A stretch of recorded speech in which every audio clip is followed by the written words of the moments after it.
वक्रतुंड महाकाय सूर्यकोटि समप्रभ निर्विघ्नं कुरु मे देव सर्वकार्येषु सर्वदा।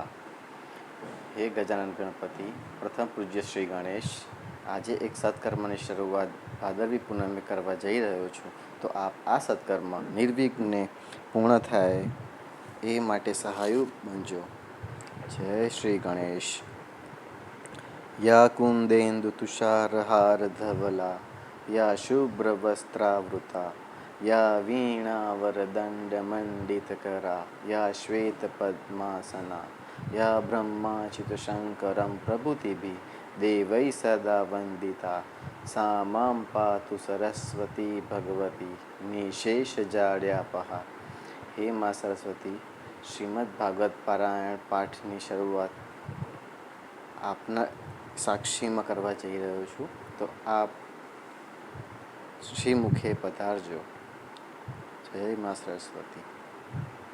શાંતાકારં ભુજગશયनं પદ્મનાભં સુરેશં વિશ્વાધારં ગગનસદૃશં મેઘવર્ણં શુભાંગં લક્ષ્મીકાન્तं કમલનયनं યોગીભીર્ધ્યાનગમ્યં વંદે વિષ્ણું ભવભયહરં સર્વલોકૈકનાથં. કૃષ્ણાય વાસુદેવાય હરયે પરમાત્મને પ્રણતઃ ક્લેશનાશાય ગોવિંદાય નમો નમઃ. યા દેવી સર્વભૂતેષુ શક્તિરૂપેણ સંસ્થિતા નમસ્તસ્યૈ નમસ્તસ્યૈ નમસ્તસ્યૈ નમો નમઃ. ઓમ શાંતિ.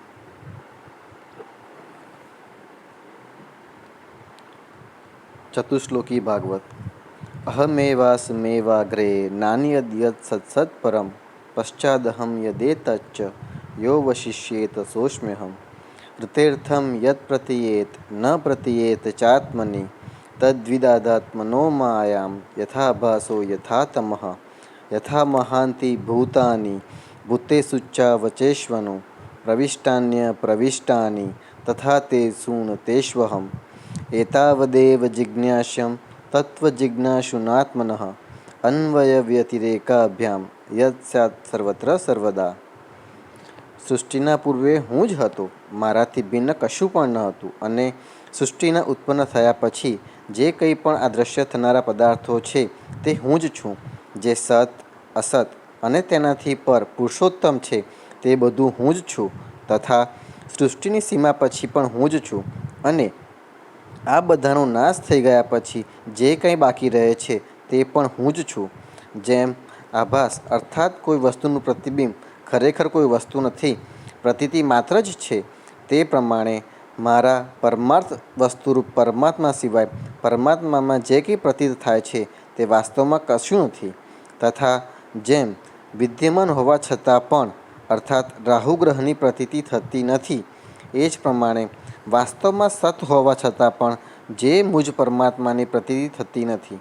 આ બંને પ્રકારની મારી માયા છે એમ સમજવું. જેમ પ્રાણીઓમાં નાના મોટા શરીરોમાં પંચમહાભૂત પ્રવિષ્ટ થયા હોય છે તેવું લાગે છે, છતાં પણ તેમનામાં હું પ્રવિષ્ટ છું અને વાસ્તવમાં હું પ્રવિષ્ટ નથી.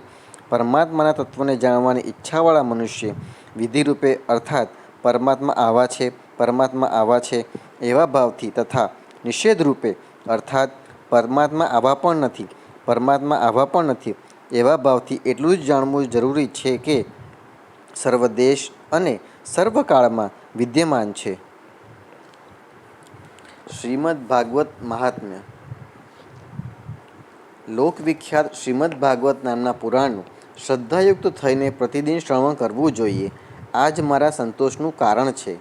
જે મનુષ્ય પ્રતિદિન ભાગવત પુરાણનો પાઠ કરે છે તેને એક એક અક્ષરના ઉચ્ચારણ સાથે કપિલા ગાયનું દાન આપવાનું પુણ્ય મળે છે. જે મનુષ્ય પ્રતિદિન ભાગવતના અડધા શ્લોકનો અથવા 1/4 શ્લોકનો પાઠ કરે છે અથવા તેનું શ્રવણ કરે છે તેને 1000 ગાયોના દાનનું ફળ મળે છે. હે પુત્ર, જે પ્રતિદિન પવિત્ર ચિત્ત થઈને ભાગવતના એક શ્લોકનો પાઠ કરે છે તે મનુષ્ય 18 પુરાણોના પાઠનું ફળ ભોગવી લે છે. જ્યાં નિત્ય મારી કથા થાય છે ત્યાં વિષ્ણુ પાર્ષદો પ્રહલાદ વગેરે વિદ્યમાન રહે છે. જે મનુષ્યો હંમેશા મારા ભાગવત શાસ્ત્રની પૂજા કરે છે તેઓ કળીના અધિકારથી મુક્ત છે. તેમના પર કળીનો વશ ચાલતો નથી. જે મનુષ્યો પોતાના ઘરમાં વૈષ્ણવ શાસ્ત્રોની પૂજા કરે છે તેઓ બધા પાપોમાંથી મુક્ત થાય છે અને દેવતાઓ તેમને વંદન કરે છે. જે લોકો કળિયુગમાં પોતાના ઘરમાં દરરોજ ભાગવત શાસ્ત્રની પૂજા કરે છે તેઓ પ્રભુના પ્રેમમાં તરબોળ રહી આત્માનંદમાં મગ્ન રહે છે અને હું તેમના પર પ્રસન્ન થાઉં છું. પછી તેને કળિયુગનો શો ભય? હે પુત્ર, મનુષ્ય જેટલા દિવસો માટે પોતાના ઘરમાં ભાગવત શાસ્ત્ર રાખે છે તેટલો સમય તેના પિતૃઓ દૂધ, ઘી, મધ અને મીઠું જળ પીએ છે. જે લોકો વિષ્ણુ ભક્ત મનુષ્યને ભક્તિપૂર્વક ભાગવત શાસ્ત્ર સમર્પિત કરે છે તેઓ હજારો કરોડ કલ્પો અનંતકાળ સુધી મારા વૈકુંઠ ધામમાં નિવાસ કરે છે. જે લોકો હંમેશા પોતાના ઘરમાં ભાગવત શાસ્ત્રની પૂજા કરે છે તેઓ જાણે કે એક કલ્પના સમય માટે તમામ દેવતાઓને તૃપ્ત કરી દે છે. જો પોતાના ઘરમાં ભાગવત શાસ્ત્રનો અડધો શ્લોક અથવા 1/4 શ્લોક પણ હોય છે તો એ ઘણી ઉત્તમ વાત છે. એ સિવાયના સેંકડો હજારો પ્રકારના અન્ય ગ્રંથોના સંગ્રહથી શો લાભ? જે મનુષ્યના ઘરમાં કળિયુગમાં ભાગવત શાસ્ત્ર મોજૂદ હોતું નથી તેને યમરાજના પાશમાંથી ક્યારેય છુટકારો મળતો નથી. જેના ઘરમાં આ કળિયુગમાં ભાગવત શાસ્ત્ર મોજૂદ હોતું નથી તેને વૈષ્ણવ કેમ જાણવો? તે તો ચાંડાથી પણ વધારે નીચ છે. હે લોકેશ્વર બ્રહ્મા પુત્ર, મનુષ્યે હંમેશા ભક્તિપૂર્વક મને સંતુષ્ટ કરવા માટે પોતાનું સર્વસ્વ આપી દઈને પણ વૈષ્ણવ શાસ્ત્ર સંગ્રહી રાખવું જોઈએ. કળિયુગમાં જ્યાં જ્યાં પવિત્ર ભાગવત શાસ્ત્ર મોજૂદ હોય છે ત્યાં ત્યાં હું દેવતાઓ સહિત સદૈવ હાજર હોઉં છું. એટલું જ નહીં, ત્યાં નદ, નદી અને સરોવર રૂપે બધા જ પ્રસિદ્ધ તીર્થો વાસ કરે છે. ત્યાં સમસ્ત યજ્ઞો, 7 પુરીઓ અને તમામ પવિત્ર પર્વતો નિત્ય નિવાસ કરે છે. હે લોકેશ, ધર્માત્મા મનુષ્ય યશ, ધર્મ અને વિજય માટે તથા પાપના ક્ષય માટે અને મોક્ષની પ્રાપ્તિ માટે મારા ભાગવત શાસ્ત્રનું સદૈવ શ્રવણ કરવું જોઈએ. આ પવિત્ર પુરાણ શ્રીમદ્ ભાગવત આયુષ્ય, આરોગ્ય અને પુષ્ટિ આપનારું છે. એનો પાઠ કરવાથી કે એનું શ્રવણ કરવાથી મનુષ્ય બધા પાપોમાંથી મુક્ત થઈ જાય છે. હે લોકેશ, જે લોકો આ પરમ ઉત્તમ ભાગવત સાંભળતા નથી અને નહીં સાંભળીને પ્રસન્ન જ રહે છે તેમના સ્વામી હંમેશા યમરાજ જ છે. તેઓ હંમેશા યમરાજના જ વશમાં રહે છે. આ હું સાચે સાચું કહી રહ્યો છું. હે પુત્ર, જે મનુષ્ય હંમેશા ખાસ કરીને એકાદશીએ ભાગવત સાંભળવા જતો નથી તેનાથી અધિક પાપી અન્ય કોઈ નથી. જેના ઘરમાં ભાગવતનો એક શ્લોક, અડધો શ્લોક અથવા શ્લોકનું એક ચરણ પણ લખેલું હોય છે તેના ઘરમાં હું નિવાસ કરું છું. મનુષ્ય માટે સમસ્ત પવિત્ર આશ્રમોની યાત્રા અથવા સમસ્ત તીર્થોના સ્નાન પણ એટલા પવિત્ર કરનાર નથી કે જેટલું શ્રીમદ્ ભાગવત છે. હે ચતુર્મુખ, જ્યાં જ્યાં ભાગવતની કથા થાય છે ત્યાં ત્યાં હું એ રીતે જાઉં છું કે જે રીતે પુત્ર વત્સલ ગાય પોતાના વાછરડાની પાછળ પાછળ જાય છે. જે મારી કથા કહે છે, જે હંમેશા મારી કથા સાંભળવામાં રત રહે છે તથા જે મારી કથાથી મનોમન પ્રસન્ન થાય છે તે મનુષ્યનો ત્યાગ હું ક્યારેય કરતો નથી. હે પુત્ર, જે મનુષ્ય પરમ પુણ્યમય શ્રીમદ્ ભાગવત શાસ્ત્રને જોઈને પોતાના આસન પરથી ઊભો થઈ જતો નથી તેનું 1 વર્ષનું પુણ્ય નાશ પામે છે. જે શ્રીમદ્ ભાગવત પુરાણને જોઈને ઊભો થાય છે, તેને પ્રણામ કરે છે, એ રીતે તેનું સન્માન કરે છે તે મનુષ્યને જોઈને મને અનુપમ પ્રીતિ થાય છે. જે મનુષ્ય દૂરથી જ શ્રીમદ્ ભાગવતને જોઈને તેની સમ્મુખ જાય છે તે એક એક પગલામાં અશ્વમેઘ યજ્ઞનું પુણ્ય મેળવે છે, એમાં લગીરે સંદેહ નથી. જે મનુષ્ય ઊભો થઈને શ્રીમદ્ ભાગવતને પ્રણામ કરે છે તેને હું ધન, પત્ની, પુત્ર અને મારી પોતાની ભક્તિનું પ્રદાન કરું છું. હે પુત્ર, જે લોકો મોટા આયોજનપૂર્વક અને શ્રદ્ધા ભક્તિપૂર્વક શ્રીમદ ભાગવતની કથા સાંભળે છે, હું તેમને વશ થઈ જાઉં છું. હે સુવ્રત, જે લોકો મારા પર્વો સાથે સંબંધ ધરાવતા બધા જ ઉત્સવો ટાણે મારી પ્રસન્નતા માટે વસ્ત્ર, આભૂષણ, પુષ્પ, ધૂપ, દીપ વગેરે ઉપહારો અર્પણ કરીને પરમ ઉત્તમ શ્રીમદ ભાગવત પુરાણનું ભક્તિપૂર્વક શ્રવણ કરે છે, તેઓ મને એવી રીતે પોતાના વશમાં કરી લે છે કે જે રીતે પતિવ્રતા સ્ત્રી પોતાના સાધુ સ્વભાવવાળા પતિને વશમાં કરી લે છે. શ્રી સુખદેવજીને નમસ્કાર. જે સમયે શ્રી સુખદેવજીનો યજ્ઞોપવિત સંસ્કાર પણ થયો ન હતો અને જેમણે કંઈ કરવાનું બાકી પણ નથી, એવા વેગથી જઈ રહેલા સુખદેવજીને જોઈને તેમના પિતા વ્યાસજી વિરહ વ્યાકુળ થઈને પોકારવા લાગ્યા, બેટા, બેટા. તે સમયે બ્રહ્મમાં તન્મય હોવાને કારણે શ્રી સુખદેવજી વતીથી વૃક્ષોએ ઉત્તર આપ્યો, એવા સૌના હૃદયમાં વિરાજમાન શ્રી સુખદેવ મુનિને હું નમસ્કાર કરું છું. આ શ્રીમદ ભાગવત અત્યંત ગોપનીય રહસ્યાત્મક પુરાણ છે. ભગવાનના સ્વરૂપનો અનુભવ કરાવનાર અને સમસ્ત વેદોનો સાર છે. સંસારમાં ફસાયેલા જે લોકો આ ઘોર અજ્ઞાનરૂપી અંધકારની પેલે પાર જવા ઈચ્છે છે, તેમના માટે આધ્યાત્મિક તત્વોને પ્રકાશિત કરાવનારો તથા એક અદ્વિતીય દીપક છે. વાસ્તવમાં એવા જ લોકો ઉપર કરુણા કરીને મોટા મોટા મુનિઓના આચાર્ય શ્રી સુખદેવજીએ આનું વર્ણન કર્યું છે. હું તેમનું શરણ લઉં છું. શ્રી સુખદેવજી મહારાજ પોતાના આત્માનંદમાં મગ્ન હતા. અખંડ અદ્વૈત સ્થિતિથી તેમની ભેદ દ્રષ્ટિ સંપૂર્ણપણે નિવૃત્ત થઈ ચૂકી હતી. તેમ છતાં મુરલી મનોહર શ્યામ સુંદરની મધુરમય, રસમય, મંગલમય મનોહર લીલાઓએ તેમના ચિત્તને આકર્ષી લીધું અને તેમણે જગતના પ્રાણીઓ ઉપર કૃપા કરીને ભગવત તત્વને પ્રકાશિત કરવાવાળા આ મહાપુરાણનો વિસ્તાર કર્યો. હું તે જ સર્વ પાપોને હરનારા વ્યાસનંદન ભગવાન સુખદેવજીના ચરણોમાં નમસ્કાર કરું છું.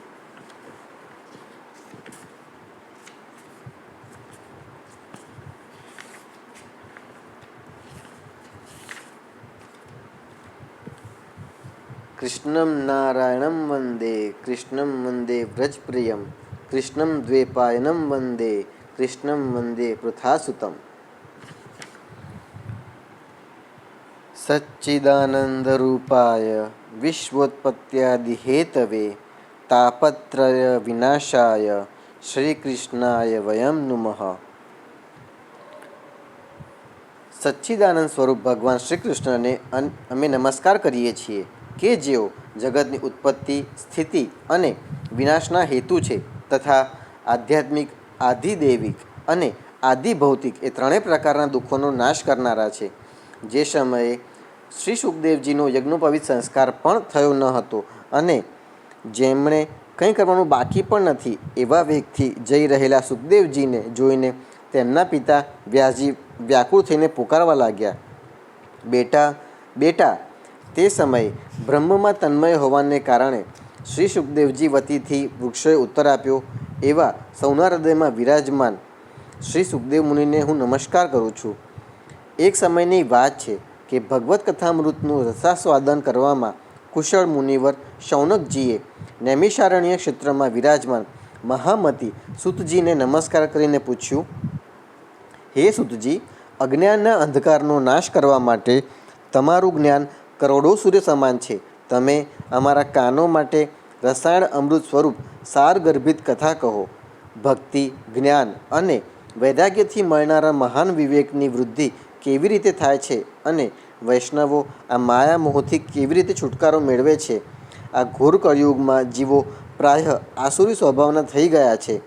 વિવિધ ક્લેશોથી આક્રાંત આ જીવોને શુદ્ધ, દૈવી સંપદા સંપન્ન બનાવવાનો શ્રેષ્ઠ ઉપાય શો છે? હે સૂતજી, તમે અમને એવું કોઈ શાશ્વત સાધન બતાવો કે જેથી સૌથી વધુ કલ્યાણકારી હોય તથા પવિત્ર કરનારાઓમાં પણ પવિત્ર હોય અને જે ભગવાન શ્રી કૃષ્ણની પ્રાપ્તિ કરાવે. ચિંતામણી કેવળ લૌકિક સુખ આપી શકે છે અને કલ્પવૃક્ષ વધુમાં વધુ સ્વર્ગીય સંપત્તિ આપી શકે છે, પરંતુ ગુરુદેવ પ્રસન્ન થઈને યોગ્યો વડે પણ દુર્લભ એવું ભગવાનનું નિત્ય વૈકુંઠ ધામ પણ આપી દે છે. સૂતજીએ કહ્યું, હે શૌનકજી, તમારા હૃદયમાં ભગવાન પ્રતિ પ્રેમ છે, તેથી હું વિચાર કરીને સંપૂર્ણ સિદ્ધાંતોનો નિષ્કર્ષ તમને સંભળાવું છું કે જે જન્મ અને મૃત્યુના ભયનો નાશ કરનારો છે. હું તમને તે સાધન બતાવું છું કે જે ભક્તિના પૂરમાં વૃદ્ધિ કરે છે અને ભગવાન શ્રી કૃષ્ણની પ્રસન્નતાનું મુખ્ય કારણ છે. તો તમે સાવધાન થઈને તે સાંભળો. શ્રી સુખદેવજીએ કળિયુગમાં જીવોના કાળરૂપી સર્પના મુખનો કોળિયો થવાના ત્રાસનો સંપૂર્ણ નાશ કરવા માટે શ્રીમદ ભાગવત શાસ્ત્ર કહ્યું છે. મનની શુદ્ધિ માટે આના કરતાં ઉત્તમ અન્ય કોઈ સાધન નથી. જ્યારે મનુષ્યના જન્મ જન્માંતરનો પુણ્યોદય થાય છે ત્યારે જ તેને આ ભાગવત શાસ્ત્રની પ્રાપ્તિ થાય છે. જ્યારે સુખદેવજી રાજા પરીક્ષિતને આ કથા સંભળાવવા માટે સભામાં વિરાજમાન થયા ત્યારે દેવતાઓ અમૃત કળશ લઈને તેમની પાસે આવ્યા. દેવતાઓ પોતાનું કામ સાધવામાં કુશળ હોય છે, તેથી અહીં પણ તે સૌએ સુખદેવજીને નમસ્કાર કરીને કહ્યું, તમે આ અમૃત લઈ લો અને બદલામાં અમને કથામૃત આપો. આ રીતે પરસ્પર વિનિમય અદલા બદલી થઈ જવાથી રાજા પરીક્ષિત અમૃતનું પાન કરશે અને અમે સૌ શ્રીમદ ભાગવત રૂપી અમૃતનું પાન કરીશું. આ સંસારમાં ક્યાં કાચ અને ક્યાં મહામૂલ્ય મણી, ક્યાં અમૃત અને ક્યાં કથા, આમ વિચારીને શ્રી સુખદેવજીએ તે સમયે દેવતાઓનો ઉપહાસ કર્યો. તેમને ભક્તિશૂન્ય કથાના અનધિકારી જાણીને કથામૃત આપ્યું નહીં. આ રીતે શ્રીમદ ભાગવત કથા દેવતાઓને પણ દુર્લભ છે. પહેલાંના સમયે શ્રીમદ ભાગવતના શ્રવણથી જ રાજા પરીક્ષિતનો મોક્ષ થયેલો જોઈને બ્રહ્માજીને પણ મોટું આશ્ચર્ય થયું હતું. તેમણે સત્યલોકમાં ત્રાજવું બાંધીને બધા સાધનો તોડ્યા. અન્ય બધા જ સાધનો તોલમાં હલકા ઉતર્યા, પણ પોતાની મહત્તાને કારણે ભાગવત જ બધા કરતાં ભારે રહ્યું. આ જોઈને બધા ઋષિઓને ભારે વિસ્મય થયું. તેમણે કળિયુગમાં આ ભગવાન રૂપી ભાગવતને જ વાંચવા સાંભળવાથી તે તત્કાળ મોક્ષ આપે છે તેવો નિશ્ચય કર્યો. સપ્તાહ વિધિ સાથે શ્રવણ કરવાથી આ ભાગવત નિશ્ચિતપણે ભક્તિ પ્રદાન કરે છે. પહેલાંના સમયે આ કથા દયાપરાયણ સનકાદિએ દેવર્ષિ નારદને સંભળાવી હતી. જોકે દેવર્ષિએ એ પહેલાં આ કથા બ્રહ્માજીના શ્રીમુખે સાંભળેલી હતી, પરંતુ સપ્તાહ શ્રવણની વિધિ તો સનકાદિએ જ તેમને કહી સંભળાવી. શૌનકજીએ પૂછ્યું, સાંસારિક પ્રપંચથી મુક્ત અને વિચરણશીલ નારદજીનો સનકાદિની સાથે સંયોગ ક્યાં થયો અને વિધિ વિધાનના શ્રવણમાં તેમને કેવી રીતે પ્રીતિ થઈ? સૂતજીએ કહ્યું, હવે હું તમને તે ભક્તિપૂર્ણ કથાનક સંભળાવું છું કે જે શ્રી સુખદેવજીએ મને પોતાનો અનન્ય શિષ્ય જાણીને એકાંતમાં સંભળાવ્યું હતું. એક દિવસે વિશાલાપુરીમાં તે ચારે નિર્મળ ઋષિઓ સત્સંગ માટે આવ્યા. તેમણે ત્યાં નારદજીને જોયા. સનકાદિએ પૂછ્યું, હે બ્રહ્મન, તમારું મુખ ઉદાસ કેમ છે? તમે શા માટે ચિંતાતુર છો? આટલા બધા ઉતાવળા તમે ક્યાં જઈ રહ્યા છો અને તમારું આગમન ક્યાંથી થઈ રહ્યું છે? અત્યારે તો તમે એવા પુરુષ જેવા શૂન્ય મનસ્ક દેખાઓ છો કે જેનું ધન લૂંટાઈ ગયું હોય. તમારા જેવા આસક્તિ રહિત પુરુષ માટે આ વ્યાજબી નથી. કહો, શું કારણ છે? નારદજીએ કહ્યું, સર્વોત્તમ લોક સમજીને હું પૃથ્વી પર આવ્યો. અહીં પુષ્કર, પ્રયાગ, કાશી, ગોદાવરી, હરિદ્વાર, કુરુક્ષેત્ર, શ્રીરંગમ, સેતુબંધ વગેરે કેટલાય તીર્થોમાં અહીં તહીં વિચરતો રહ્યો, પણ મનને સંતોષ આપનારી શાંતિ ક્યાંય મળી નહીં. આ સમયે અધર્મના સહાયક કળિયુગે સમસ્ત પૃથ્વીને દુઃખી કરી મૂકી છે. હવે અહીં સત્ય, તપ, શૌચ, દયા, દાન વગેરે કશું પણ નથી. બિચારા જીવ માત્ર પોતાનું પેટ ભરવામાં જ લાગેલા છે. તેઓ અસત્યભાષી, આળસુ, મંદબુદ્ધિ, ભાગ્યહીન અને ઉપદ્રવગ્રસ્ત થઈ ગયા છે. જેઓ સાધુ સંત કહેવાય છે તેઓ પૂરા પાખંડી થઈ ગયા છે. જોવામાં તો તેઓ વિરક્ત લાગે છે, પરંતુ પત્ની, ધન વગેરે બધાનો પરિગ્રહ કરે છે. ઘરોમાં સ્ત્રીઓનું રાજ્ય છે. શાળાઓ સલાહકાર બન્યા છે. લોભથી લોકો કન્યા વિક્રય કરે છે અને પતિ પત્ની વચ્ચે કંકાસ થયા કરે છે. મહાત્માઓના આશ્રમો, તીર્થો અને નદીઓ પર યવનો એટલે કે વિધર્મીઓનો અધિકાર થઈ ગયો છે. તે દુષ્ટોએ ઘણા દેવાલયો પણ નષ્ટ કરી દીધા છે. અત્યારે અહીં ન કોઈ યોગી છે, ન કોઈ સિદ્ધ છે, ન જ્ઞાની છે, ન તો કોઈ સત્કર્મ કરનારું પણ છે. બધા સાધન અત્યારે કળીરૂપી દાવાનળથી બળીને ભસ્મ થઈ ગયા છે. આ કળી કાળમાં બધા દેશવાસીઓ બજારોમાં અન્ન વેચે છે, બ્રાહ્મણો પૈસા લઈને વેદ ભણાવે છે અને સ્ત્રીઓ વૈશ્યવૃત્તિથી નિર્વાહ કરે છે. આ રીતે કળિયુગના દોષો જોતા અને પૃથ્વી પર વિચરતો વિચરતો હું યમુનાજીના તટે પહોંચ્યો કે જ્યાં ભગવાન શ્રી કૃષ્ણની અનેક લીલાઓ થયેલી છે. હે મુનિવરો, સાંભળો. ત્યાં મેં એક મોટું આશ્ચર્ય જોયું. ત્યાં એક યુવાન સ્ત્રી ખિન્ન મનથી બેઠી હતી. તેની બાજુમાં બે વૃદ્ધ પુરુષો અચેત અવસ્થામાં પડ્યા હતા અને જોર જોરથી શ્વાસ લઈ રહ્યા હતા. તે યુવતી તેમની સેવા કરતી કરતી ક્યારેક તેમને સચેત કરવા પ્રયત્ન કરતી હતી તો ક્યારેક તેમની આગળ રોવા લાગતી હતી. તે પોતાના શરીરના રક્ષક પરમાત્માને દસે દિશાઓમાં જોતી હતી. તેની ચારે બાજુ સેંકડો સ્ત્રીઓ તેને વીંઝણો નાખતી હતી અને વારંવાર સમજાવી રહી હતી. દૂરથી આ બધું જોઈને હું કુતૂહલવશ તેની પાસે ગયો. મને જોઈને તે યુવતી ઊભી થઈ ગઈ અને અત્યંત વ્યાકુળ થઈને કહેવા લાગી, અરે મહાત્માજી, પળવાર થોભી જાઓ અને મારી ચિંતાને પણ નષ્ટ કરી દો. તમારું દર્શન આ સંસારના બધા પાપોને સર્વથા નષ્ટ કરી દેનારું છે. તમારા વચનોથી મારા દુઃખની પણ ઠીક ઠીક શાંતિ થશે. મનુષ્યનું જ્યારે મહાભાગ્ય હોય છે ત્યારે જ તમારા દર્શન થતા હોય છે.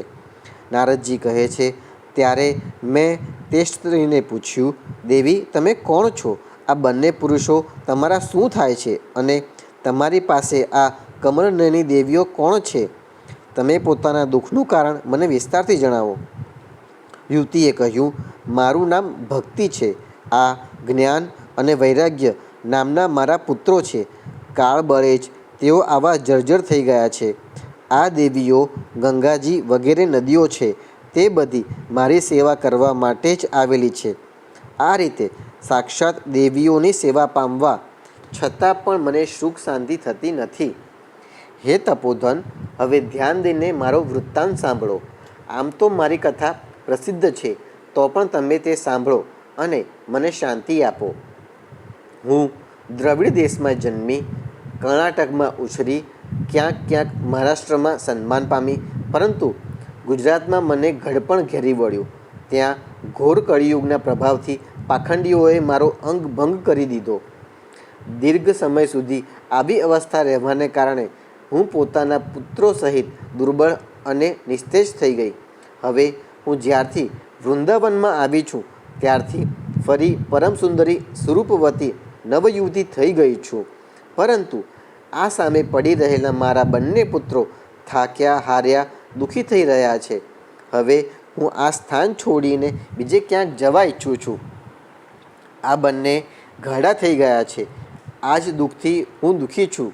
હું માં હોવા છતાં તરુણી છું અને આ બંને મારા પુત્રો હોવા છતાં વૃદ્ધ શા માટે?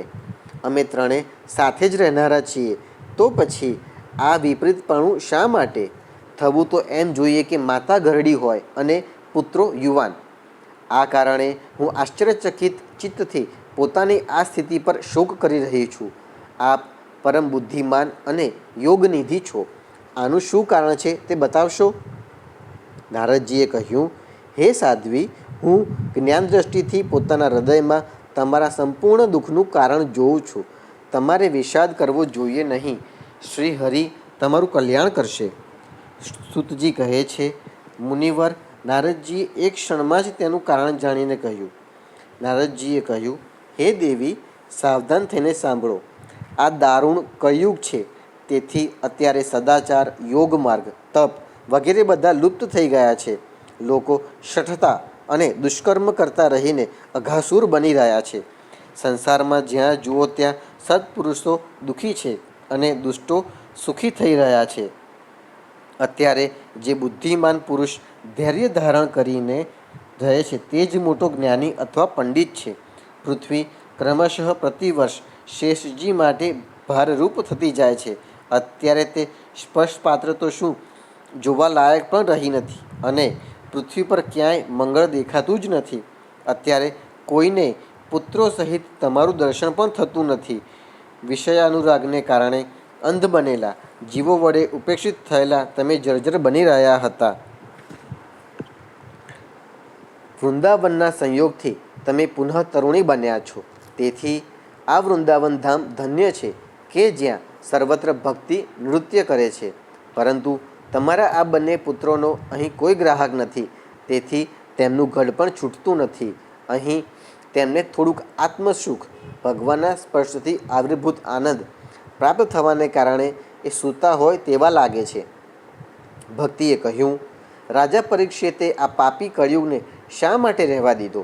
એના આવતા જ બધી વસ્તુઓનો સાર કોણ જાણે ક્યાં ચાલ્યો ગયો? કરુણામય શ્રીહરિ આ અધર્મ શી રીતે જોઈ શકે છે? હે મુનિ, મારો આ સંદેહ દૂર કરો. તમારા વચનોથી મને ઘણી શાંતિ થઈ છે. નારદજીએ કહ્યું, હે બાલા, તમે પૂછ્યું છે તો પ્રેમથી સાંભળો. હે કલ્યાણી, હું બધું તમને બતાવીશ અને તમારું દુઃખ દૂર થઈ જશે. જે દિવસે ભગવાન શ્રી કૃષ્ણ આ ભૂલોક છોડીને પોતાના પરમધામમાં પધારી ગયા તે દિવસથી અહીં સમસ્ત સાધનો માટે બાધક એવો કળિયુગ આવી ગયો. દિગ્વિજયના સમયે રાજા પરીક્ષિતની દ્રષ્ટિ પડવાથી કળિયુગ દિનવત થઈને તેમના શરણમાં આવ્યો. ભ્રમર જેવા સારગ્રાહી રાજાએ એવો નિશ્ચય કર્યો કે મારે આનો વધ કરવો જોઈએ નહીં, કારણ કે જે ફળ તપ, યોગ અને સમાધિથી પણ મળતું નથી તે ફળ કળિયુગમાં શ્રી હરિકીર્તનથી જ સારી રીતે મળે છે.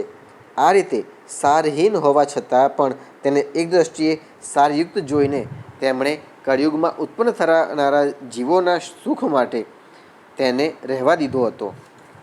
આ સમયે લોકો કુકર્મમાં પ્રવૃત્ત છે, તેથી બધી જ વસ્તુઓનો સાર નીકળી ગયો છે અને પૃથ્વીના તમામ પદાર્થો બીજહીન ભૂસા જેવા થઈ ગયા છે. બ્રાહ્મણો માત્ર અન્ન ધન પ્રાપ્તિના લોભે જ પ્રત્યેક ઘર અને પ્રત્યેક માણસને ભાગવતની કથા સંભળાવે છે. તેથી કથાનો સાર ચાલ્યો ગયો છે. તીર્થોમાં અનેક પ્રકારના અત્યંત ઘોર કર્મો કરનારા નાસ્તિક અને નારકી મનુષ્યો પણ રહેવા લાગ્યા છે. તેથી તીર્થનો પ્રભાવ પણ જતો રહ્યો છે.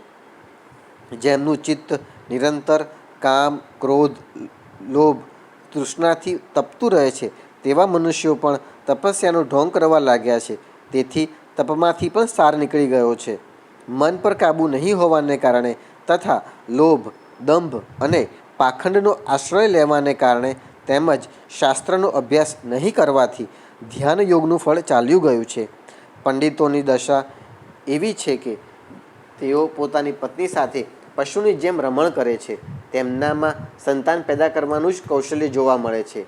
મુક્તિ સાધનમાં તેઓ સર્વથા અકુશળ છે. સંપ્રદાય અનુસાર મળેલી વૈષ્ણવતા પણ ક્યાંય જોવા મળતી નથી. આ રીતે ઠેર ઠેર બધી જ વસ્તુઓનો સાર લુપ્ત થઈ ગયો છે. આ તો યુગનો જ સ્વભાવ છે, તેમાં કોઈનો દોષ નથી. તેથી જ પુનરીકાક્ષ ભગવાન અત્યંત નજીક રહેવા છતાં પણ આ બધું સહી રહ્યા છે. સૂતજી કહે છે, હે શૌનકજી, આ પ્રમાણે દેવર્ષિ નારદના વચનો સાંભળીને ભક્તિને ભારે આશ્ચર્ય થયું. એ પછી તેણે જે કહ્યું તે સાંભળો. ભક્તિએ કહ્યું, હે દેવર્ષિ, તમે ધન્ય છો. મારું મોટું સૌભાગ્ય કે તમારો ભેટો થયો. સંસારમાં સાધુ પુરુષોનું દર્શન જ સમસ્ત સિદ્ધિઓનું પરમ કારણ છે. તમારો માત્ર એક જ વારનો ઉપદેશ ધારણ કરીને ક્યાધુ કુમાર પ્રહલાદે મારા પર વિજય મેળવી લીધો હતો. ધ્રુવજીએ પણ તમારી કૃપાથી જ ધ્રુવપદ મેળવ્યું હતું. તમે સર્વમંગલમય અને સાક્ષાત શ્રી બ્રહ્માજીના પુત્ર છો. હું તમને નમસ્કાર કરું છું. અધ્યાય બીજો. ભક્તિનું દુઃખ દૂર કરવા માટે નારદજીનો પ્રયત્ન. નારદજીએ કહ્યું, હે બાલા, તમે ફોગટ પોતાને શા માટે દુઃખી કરો છો? અરે, તમે આટલા ચિંતાતુર કેમ છો? ભગવાન શ્રી કૃષ્ણના ચરણ કમળોનું ચિંતન કરો. તેમની કૃપાથી તમારું સઘળું દુઃખ દૂર થઈ જશે. જેમણે કૌરવોના અત્યાચારમાંથી દ્રૌપદીનું રક્ષણ કર્યું હતું અને ગોપ સ્ત્રીઓને સનાથ કરી હતી, તે શ્રી કૃષ્ણ કંઈ ક્યાંય જતા થોડા રહ્યા છે? વળી તમે તો સાક્ષાત ભક્તિ છો અને તેમને તમે હંમેશા પ્રાણથી પ્રિય છો. તમારા બોલાવવાથી તો ભગવાન નીચ લોકોના ઘરોમાં પણ ચાલ્યા આવે છે.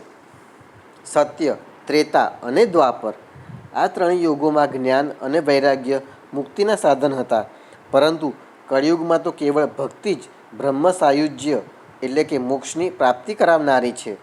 આમ વિચારીને જ પરમાનંદ ચિન્મૂર્તિ જ્ઞાન સ્વરૂપ શ્રી હરિએ પોતાના સત્ય સ્વરૂપથી જ તમને રચ્યા છે. તમે સાક્ષાત શ્રી કૃષ્ણચંદ્રના પ્રિય અને પરમ સુંદરી છો. એકવાર જ્યારે તમે હાથ જોડીને પૂછ્યું હતું કે હું શું કરું, ત્યારે ભગવાને તમને આ જ આજ્ઞા આપી હતી કે મારા ભક્તોનું પોષણ કરો. તમે ભગવાનની એ આજ્ઞા સ્વીકારી લીધી. તેથી શ્રી હરિ તમારી ઉપર અત્યંત પ્રસન્ન થયા અને તમારી સેવા કરવા માટે તમને દાસી રૂપે મુક્તિનું અને પુત્રો રૂપે આ જ્ઞાન વૈરાગ્યનું પ્રદાન કર્યું હતું. તમે પોતાના સાક્ષાત સ્વરૂપથી જ વૈકુંઠ ધામમાં જ ભક્તોનું પોષણ કરો છો. ભૂલોકમાં તો તમે ભક્તોની પુષ્ટિ પોષણ માટે કેવળ છાયારૂપ જ ધારણ કર્યું છે.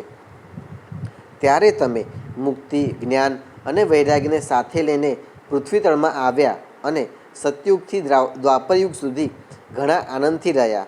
કળિયુગમાં તમારી દાસી મુક્તિ પાખંડરૂપી રોગથી પીડિત થઈને ક્ષીણ થવા લાગી. તેથી તે તો તરત જ તમારી આજ્ઞાથી વૈકુંઠ લોકમાં ચાલી ગઈ. આ લોકમાં પણ તમે સ્મરણ કરો છો ત્યારે તે આવે છે અને ફરી પાછી ચાલી જાય છે, પરંતુ આ જ્ઞાન વૈરાગ્યને પુત્રો માનીને તમે પોતાની પાસે જ રાખ્યા છે. તેમ છતાં કળિયુગમાં તેમની ઉપેક્ષા થવાને કારણે તમારા આ પુત્રો ઉત્સાહહીન અને વૃદ્ધ થઈ ગયા છે. તો પણ તમે ચિંતા ન કરો, હું તેમના નવજીવનનો ઉપાય વિચારું છું. હે સુમુખી, કળિયુગ જેવો અન્ય કોઈ યુગ નથી. આ યુગમાં હું તમને ઘેર ઘેર પ્રત્યેક મનુષ્યના હૃદયમાં સ્થાપિત કરીશ. જુઓ, અન્ય બધા ધર્મોને દબાવીને અને ભક્તિ વિષયક મહોત્સવોને આગળ રાખીને જો હું આ લોકમાં તમારો પ્રચાર ન કરું તો હું શ્રીહરિનો દાસ નહીં. આ કળિયુગમાં જે જીવો તમારાથી યુક્ત રહેશે તેઓ પાપી હોવા છતાં પણ નિર્વિરોધ શ્રીકૃષ્ણ ભગવાનના અભયધામને પામશે. જેમના હૃદયમાં નિરંતર પ્રેમરૂપી ભક્તિ નિવાસ કરે છે તેવા શુદ્ધ અંતઃકરણના મનુષ્યો સ્વપ્નમાં પણ યમરાજાને જોતા નથી. જેમના હૃદયમાં મહારાણી ભક્તિનો નિવાસ છે તેમનો સ્પર્શ કરવાને પણ પ્રેત, પિશાચ, રાક્ષસ, દૈત્ય વગેરે સમર્થ હોતા નથી. ભગવાનને તપ, વેદાધ્યન, જ્ઞાન, કર્મ વગેરે કોઈપણ સાધનથી વશ કરી શકાતા નથી. તેઓ તો માત્ર ભક્તિથી જ વશીભૂત થાય છે. આ વિષયમાં ગોપીજનો પ્રમાણ છે. મનુષ્યોને હજારો જન્મોના પુણ્ય પ્રતાપે ભક્તિમાં અનુરાગ થાય છે. કળિયુગમાં કેવળ ભક્તિ જ સાર છે. ભક્તિથી તો સાક્ષાત શ્રી કૃષ્ણચંદ્ર પ્રત્યક્ષ ઉપસ્થિત થાય છે. જે લોકો ભક્તિનો દ્રોહ કરે છે તેઓ ત્રણેય લોકોમાં દુઃખ જ દુઃખ પામે છે. પહેલાંના સમયે ભક્તનો તિરસ્કાર કરનારા દુર્વાસા ઋષિએ ભારે કષ્ટ વેઠવું પડ્યું હતું. બસ વ્રત, તીર્થ, યોગ, યજ્ઞ, જ્ઞાન ચર્ચા વગેરે ઘણા બધા સાધનોનું શું કામ છે? એકમાત્ર ભક્તિ જ મુક્તિ આપનારી છે. સૂતજી કહે છે, આ રીતે નારદજીએ નિર્ણય કરેલા પોતાના મહાત્મ્યને સાંભળીને ભક્તિના બધા અંગો પુષ્ટ થયા અને તે ભક્તિ નારદજીને કહેવા લાગ્યા, હે નારદજી, તમે ધન્ય છો. મારામાં તમારી નિશ્ચળ પ્રીતિ છે. હંમેશા હું તમારા હૃદયમાં રહીશ. તમને છોડીને ક્યારેય જઈશ નહીં. હે સાધુ, તમે મહાકૃપાળુ છો. તમે ક્ષણવારમાં જ મારું સઘળું દુઃખ દૂર કર્યું, પણ હજી મારા પુત્રોમાં ચેતના આવી નથી. તમે એમને તત્કાળ સચેત કરી દો, જાગ્રત કરો. સૂતજી કહે છે, ભક્તિના આ વચનો સાંભળીને નારદજી કરુણાપૂર્ણ બન્યા અને તેઓ તેમને જ્ઞાન અને વૈરાગ્યને હાથથી હચમચાવીને જગાડવા લાગ્યા. પછી તેમના કાન પાસે મોં લાવીને જોરથી બોલ્યા, ઓ જ્ઞાન, જલ્દી જાગો, ઓ વૈરાગ્ય જલ્દી જાગો. પછી તેમણે વેદધ્વનિ, વેદાંત ઘોષ અને વારંવાર ગીતા પાઠ કરીને તેમને જગાડ્યા. તેથી તેઓ ઘણી મુશ્કેલીથી ઉઠી શક્યા, પરંતુ આળસને કારણે તે બંને બગાસા ખાતા રહ્યા. આંખો ખોલીને જોઈ પણ શક્યા નહીં. તેમના વાળ બગલાઓની જેમ સફેદ થઈ ગયા હતા. તેમના અંગો પ્રાયઃ સૂકા લાકડા જેવા નિસ્તેજ અને કઠોર થઈ ગયા હતા. આ રીતે ભૂખ તરસના માર્યા અત્યંત દુર્બળ હોવાને કારણે તેમને ફરીથી સૂતા જોઈને નારદજીને મોટી ચિંતા થઈ અને તેઓ વિચારવા લાગ્યા કે હવે મારે શું કરવું. આમની આ નિદ્રા અને એનાથી વધુ તો એમની આ વૃદ્ધાવસ્થા કેમ દૂર થાય? હે શૌનકજી, આ રીતે ચિંતા કરતાં કરતાં તેઓ ભગવાનનું સ્મરણ કરવા લાગ્યા. તે જ સમયે એવી આકાશવાણી થઈ કે હે મુનિ, ખેદ ના કરો, તમારો આ પ્રયત્ન નિસંદેહ સફળ થશે. હે દેવર્ષિ, આ માટે તમે એક સત્કર્મ કરો કે જે કર્મ તમને સંત શિરોમણી મહાનુભાવ બતાવશે. તે સત્કર્મનું અનુષ્ઠાન કરતાં જ ક્ષણવારમાં જ આમની નિંદ્રા અને વૃદ્ધાવસ્થા ચાલી જશે તથા સર્વત્ર ભક્તિનો પ્રસાર થશે. આ આકાશવાણી ત્યાં સૌએ સ્પષ્ટપણે સાંભળી. આનાથી નારદજીને મોટું વિસ્મય થયું અને તેઓ કહેવા લાગ્યા, મને તો આનો કોઈ આશય સમજાયો જ નહીં. નારદજી બોલ્યા, આ આકાશવાણીએ પણ ગૂઢ રૂપે જ વાત કહી છે. એ તો બતાવ્યું નહીં કે તે કયું સાધન કરવામાં આવે કે જેથી આમનું કાર્ય સિદ્ધ થાય. તે સંત કોણ જાણે ક્યાં મળશે અને કેવી રીતે તેઓ તે સાધન બતાવશે. અત્યારે આકાશવાણીએ જે કંઈ કહ્યું છે તે અનુસાર મારે શું કરવું જોઈએ? સૂતજી કહે છે, હે શૌનકજી, પછી તો જ્ઞાન વૈરાગ્ય બંનેને ત્યાં જ છોડીને નારદ મુનિ ત્યાંથી ચાલી નીકળ્યા અને પ્રત્યેક તીર્થમાં જઈને માર્ગમાં મળતા મુનીશ્વરોને તે સાધન વિશે પૂછતા રહ્યા. તેમની તે વાત સાંભળતા તો બધા હતા, પણ તે બાબતમાં કોઈ કંઈ પણ નિશ્ચિત કહી શકતું ન હતું. કેટલાકે તેને અસાધ્ય બતાવ્યું તો કોઈક બોલ્યું, આનો બરાબર પત્તો મળવાનું જ મુશ્કેલ છે. કેટલાક સાંભળીને ચૂપ રહ્યા તો કોઈ તો પોતાની અવજ્ઞા થવાના ભયથી વાત ટાળી ટટોળીને ખસી ગયા. ત્રિલોકમાં મહાન આશ્ચર્યકારક હાહાકાર મચી ગયો. લોકો માહે માહે ગુસપુસ કરવા લાગ્યા કે ભાઈ, જ્યારે વેદધ્વનિ, વેદાંત ઘોષ અને વારંવાર ગીતા પાઠ સંભળાવવા છતાં પણ ભક્તિ, જ્ઞાન અને વૈરાગ્ય આ ત્રણેયને જગાડી ન શકાયા, ત્યારે તો અન્ય કોઈ ઉપાય જ નથી. સ્વયં યોગીરાજ નારદજીને પણ જેનું જ્ઞાન નથી અને બીજા સંસારી લોકો તેને કેવી રીતે બતાવી શકે? આ રીતે જે ઋષિઓને આ બાબતમાં પૂછવામાં આવ્યું તેમણે નિર્ણય કરીને એમ જ કહ્યું કે આ વાત દુસાધ્ય છે. ત્યારે નારદજી અત્યંત ચિંતાતુર થયા અને બદ્રીવનમાં આવ્યા. જ્ઞાન વૈરાગ્યને જાગૃત કરવા માટે ત્યાં તેમણે એવો નિશ્ચય કર્યો કે હું તપ કરીશ. તે જ સમયે તેમને પોતાની સામે કરોડો સૂર્યો જેવા તેજસ્વી સનકાદી મુનીશ્વરો દેખાયા. તેમને જોઈને તે મુનિશ્રેષ્ઠ કહેવા લાગ્યા, હે મહાત્માઓ, અત્યારે મારો તમારી સાથેનો મેળાપ મોટા ભાગ્યથી જ થયો છે. તમે મારા પર કૃપા કરીને શીઘ્ર જ તે સાધન બતાવો. તમે સર્વે મહાન યોગી, બુદ્ધિમાન અને વિદ્વાન છો. તમે દેખાવમાં તો 5-5 વર્ષના બાળક જેવા લાગો છો, પરંતુ છો તો તમે પૂર્વજોના પણ પૂર્વજ. તમે હંમેશા વૈકુંઠ ધામમાં નિવાસ કરો છો, નિરંતર હરિકીર્તનમાં તત્પર રહો છો, ભગવદ્ લીલા અમૃતનું રસાસ્વાદન કરીને હંમેશા તેમાં જ ઉન્મત્ત રહો છો અને એકમાત્ર ભગવદ્ કથા જ તમારા જીવનનો આધાર છે. હરિશરણમ, હરિશરણમ, ભગવાન અમારું શરણ છે. આ વાક્ય મંત્ર હંમેશા તમારા મુખમાં રહે છે. આનાથી કાળ પ્રેરિત વૃદ્ધાવસ્થા પણ તમને અવરોધતી નથી.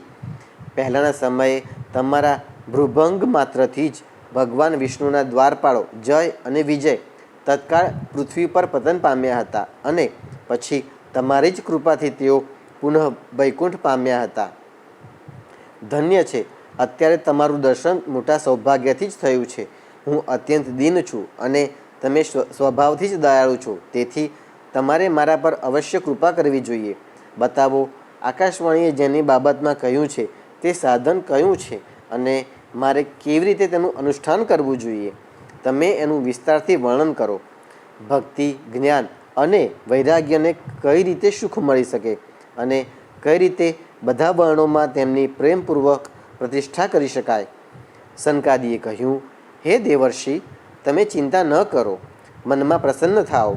તેમના ઉદ્ધારનો એક સરળ ઉપાય પહેલાંથી જ વિદ્યમાન છે. હે નારદજી, તમે ધન્ય છો. તમે વિરક્તોના શિરોમણી છો, શ્રી કૃષ્ણદાસોના શાશ્વત પથ પ્રદર્શક તેમજ ભક્તિ યોગના ભાસ્કર છો. તમે ભક્તિ માટે જે ઉદ્યમ કરી રહ્યા છો તે તમારા માટે કોઈ આશ્ચર્યની વાત સમજવી ન જોઈએ. ભગવાનના ભક્ત માટે તો ભક્તિની સમ્યક સ્થાપના કરવી એ સદા ઉચિત જ છે. ઋષિઓએ સંસારમાં અનેક માર્ગો પ્રકટ કર્યા છે, પણ તે બધા જ કષ્ટસાધ્ય છે અને પરિણામે પ્રાય સ્વર્ગની પ્રાપ્તિ કરાવનારા છે. અત્યાર સુધી ભગવાનની પ્રાપ્તિ કરાવનારો માર્ગ તો ગુપ્ત જ રહ્યો છે. તે માર્ગનો ઉપદેશ કરનાર પુરુષ પ્રાય ભાગ્યથી જ મળે છે. તમને આકાશવાણીએ જે સત્કર્મનો સંકેત કર્યો છે તે અમે બતાવીએ છીએ. તમે પ્રસન્ન થઈને તે સાંભળો. હે નારદજી, દ્રવ્યયજ્ઞ, તપયજ્ઞ, યોગયજ્ઞ અને સ્વાધ્યાયરૂપી જ્ઞાનયજ્ઞ આ બધા તો સ્વર્ગની વગેરેની પ્રાપ્તિ કરાવનારા કર્મ પ્રત્યે જ સંકેત કરે છે. પંડિતોએ જ્ઞાનયજ્ઞને જ સત્કર્મ, મુક્તિદાયક કર્મનો સૂચક માન્યો છે. તે જ્ઞાનયજ્ઞ શ્રીમદ ભાગવતનું પારાયણ છે, જેનું ગાન શુક વગેરે મહાનુભાવોએ કર્યું છે. તેનો શબ્દ સાંભળવાથી જ ભક્તિ, જ્ઞાન અને વૈરાગ્યને મોટું બળ મળશે. આનાથી જ્ઞાન વૈરાગ્યનું કષ્ટ દૂર થશે અને ભક્તિને આનંદ મળશે. સિંહની ગર્જના સાંભળીને જેમ વરુઓ ભાગી જાય છે, તેવી જ રીતે શ્રીમદ ભાગવતના ધ્વનિથી કળિયુગના તમામ દોષો નાશ પામશે અને ત્યારે તમે પ્રેમરસ પ્રવાહિત કરનારી ભક્તિ, જ્ઞાન અને વૈરાગ્યને સાથે લઈને પ્રત્યેક ઘરમાં અને વ્યક્તિના હૃદયમાં ક્રીડા કરશે.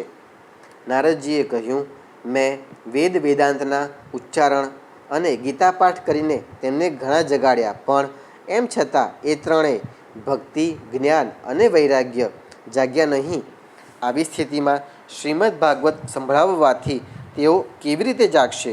કારણ કે તે કથાના પ્રત્યેક શ્લોકમાં અને પ્રત્યેક પદમાં પણ વેદોનો જ તો સારાંશ છે. તમે શરણાગત વત્સલ છો તથા તમારું દર્શન ક્યારેય વ્યર્થ જતું નથી. તેથી મારો આ સંદેહ દૂર કરો. આ કાર્યમાં વિલંબ ન કરો. સનકાદિએ કહ્યું, શ્રીમદ ભાગવતની કથા વેદો અને ઉપનિષદોના સારથી બનેલી છે. તેથી તેમનાથી ભિન્ન તેમના ફળરૂપ હોવાને કારણે તે ઘણી ઉત્તમ જણાય છે. જે રીતે રસ વૃક્ષના મૂળથી માંડીને ડાળીની ટોચ સુધી રહેલો હોય છે, પણ આ સ્થિતિમાં તો તેનો આસ્વાદ કરી શકાતો નથી. તે જ રસ જ્યારે અલગ થઈને ફળના રૂપમાં આવે છે ત્યારે સંસારમાં સૌને પ્રિય લાગે છે. દૂધમાં ઘી રહેલું જ હોય છે, પણ ત્યારે તેનો અલગ સ્વાદ મળતો નથી.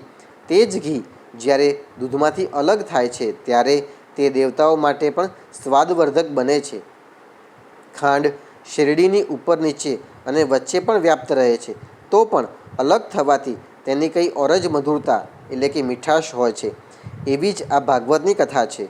આ ભાગવત પુરાણ વેદો તુલ્ય છે. શ્રી વ્યાસદેવે આને ભક્તિ, જ્ઞાન અને વૈરાગ્યની સ્થાપના માટે પ્રકાશિત કર્યું છે.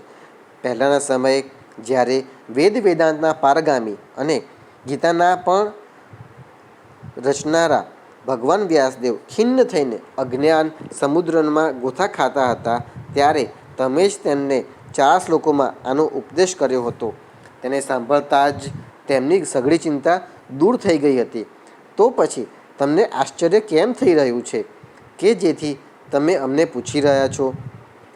ત્યારે તેમને શોક અને દુઃખનો વિનાશ કરનારું શ્રીમદ ભાગવત પુરાણ સંભળાવવું જોઈએ.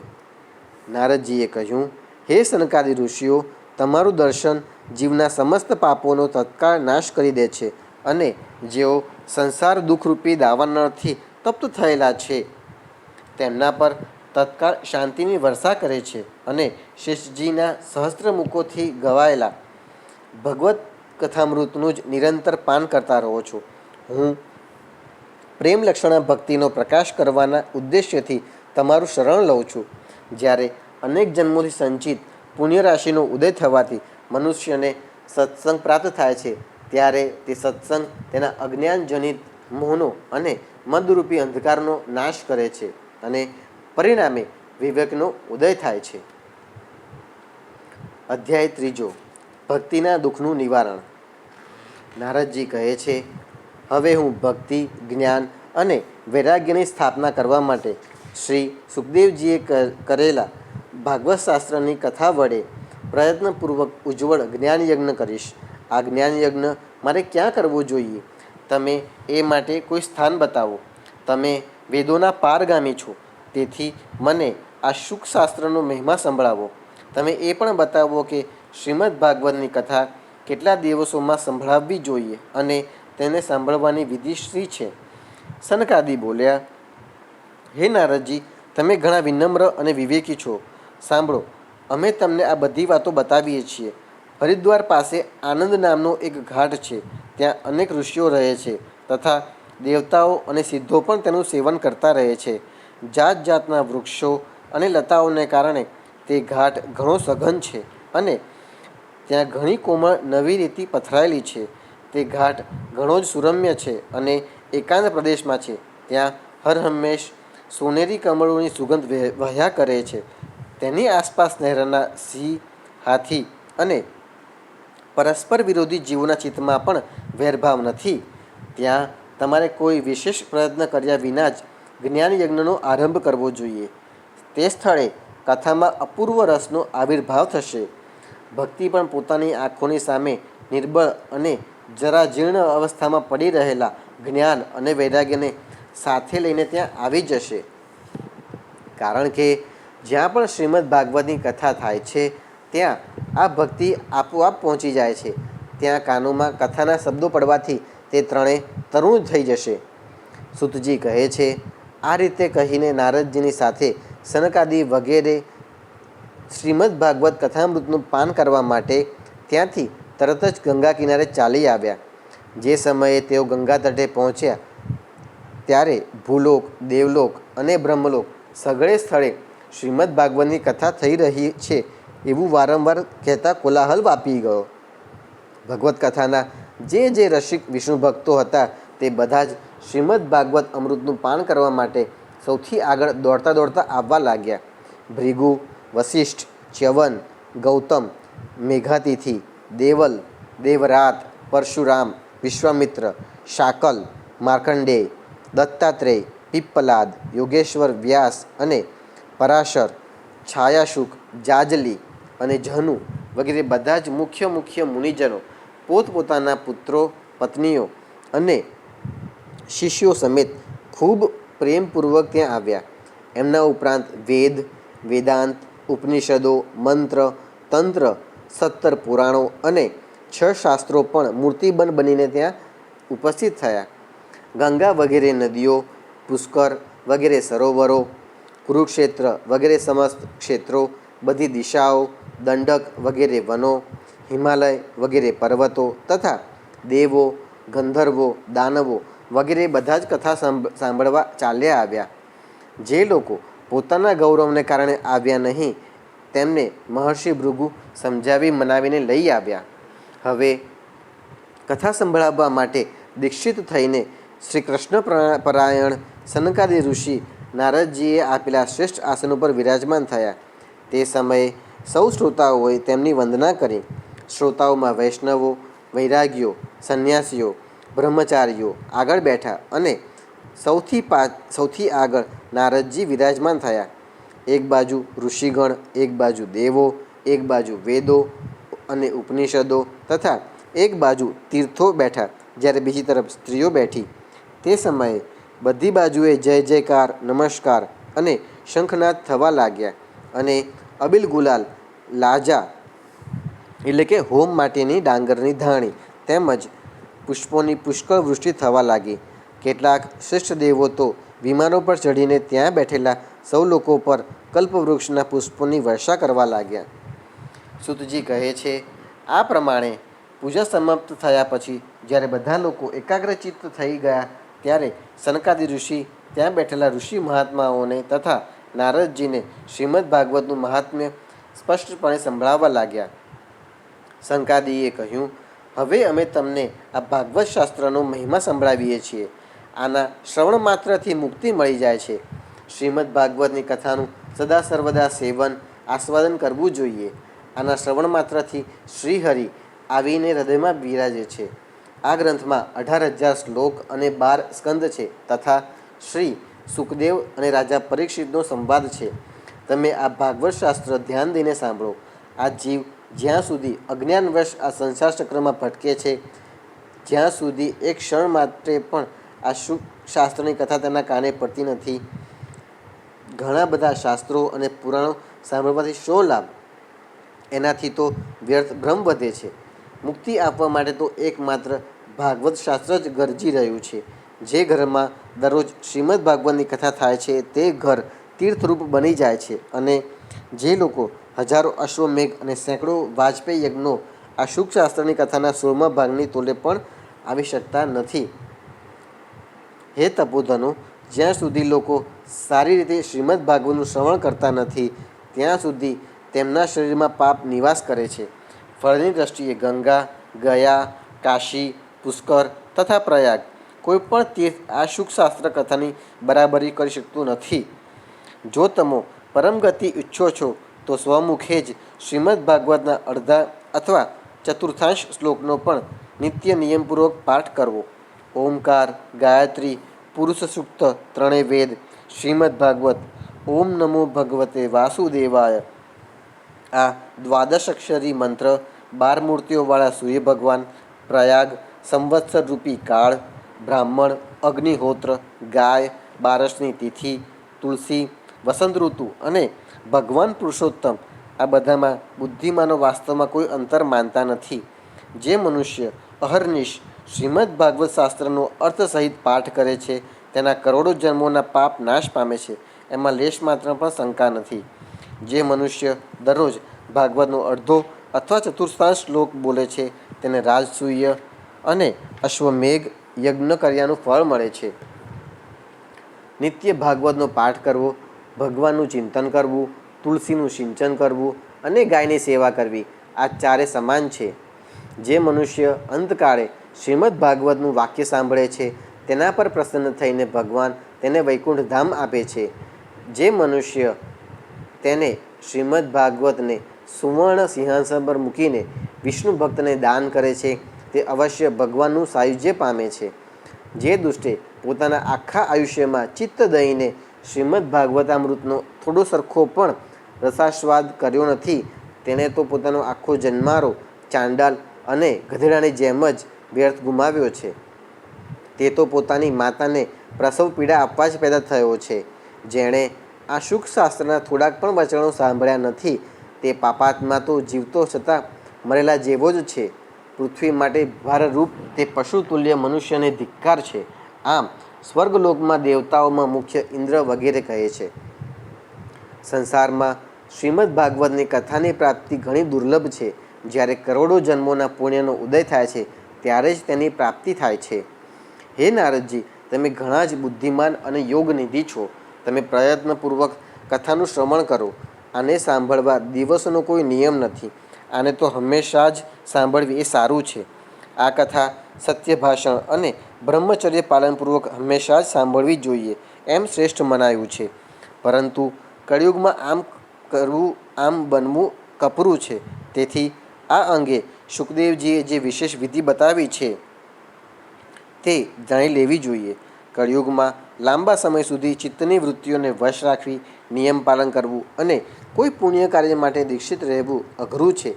તેથી સપ્તાહ શ્રવણની વિધિ ઉપયુક્ત છે.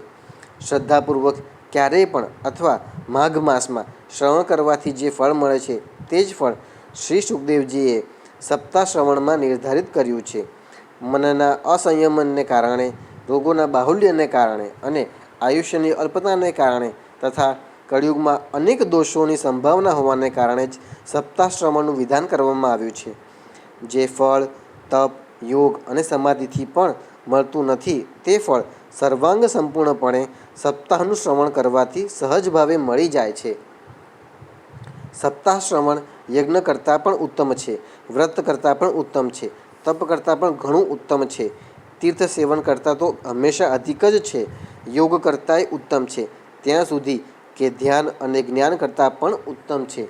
અરે, સપ્તાહ શ્રવણની વિશેષતાનું કેટલું વર્ણન કરવું, એ તો બધાય કરતાં ઉત્તમ છે. શૌનકજીએ પૂછ્યું, હે સૂતજી, આ તો તમે મોટા આશ્ચર્યની વાત કહી.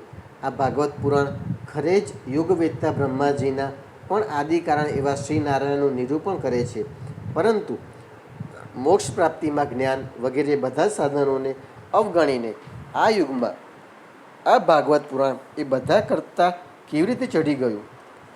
સૂતજીએ કહ્યું, હે શૌનકજી, ભગવાન શ્રી કૃષ્ણ આ ધરાધામ છોડીને જ્યારે પોતાના નિત્યધામ બની જવા લાગ્યા, ત્યારે તેમના મુખારવિંદમાંથી 11મા સ્કંધનો જ્ઞાનોપદેશ સાંભળીને ઉદ્ધવજીએ પૂછ્યું, હે ગોવિંદ, આપ તો હવે પોતાના ભક્તોનું કામ કરીને પરમધામ જવા ઈચ્છો છો, પણ મારા મનમાં એક મોટી ચિંતા છે. તે સાંભળીને આપ મને શાંત કરો. હવે ઘોર કળિયુગ આવ્યો જ સમજો. તેથી સંસારમાં ફરી અનેક દુષ્ટો પ્રગટ થશે. તેમના સંસર્ગથી અનેક સત્પુરુષો પણ જ્યારે ઉગ્ર પ્રકૃતિના બની જશે, ત્યારે તેમના ભારથી દબાઈને આ ગાયરૂપી પૃથ્વી કોના શરણે જશે? હે કમલનયન, મને તો આપના સિવાય અન્ય કોઈ આનું રક્ષણ કરનારું દેખાતું નથી. તેથી હે ભક્તવત્સલ, આપ સાધુ પુરુષો પર કૃપા કરો અને અહીંથી ન જાઓ. હે ભગવાન, આપ નિરાકાર અને ચિન્માત્ર છો, છતાં પણ ભક્તો માટે જ તો આપે આ સગુણ રૂપ ધારણ કર્યું છે. તો પછી ભલા આપનો વિયોગ થતાં તે ભક્તજનો આ પૃથ્વી પર કેમ રહી શકશે? નિર્ગુણની ઉપાસનામાં તો ઘણું કષ્ટ છે, તેથી કોઈ અન્ય વિચાર કરો. પ્રભાસ ક્ષેત્રમાં ઉદ્ધવજીના આ વચનો સાંભળીને ભગવાન વિચારવા લાગ્યા કે ભક્તોના અવલંબન માટે મારે શી વ્યવસ્થા કરવી જોઈએ. હે શૌનકજી, ત્યારે ભગવાને પોતાની સઘળી શક્તિ ભાગવતમાં મૂકી દીધી અને તેઓ અંતર્ધાન થઈને આ ભાગવત સમુદ્રમાં પ્રવેશી ગયા.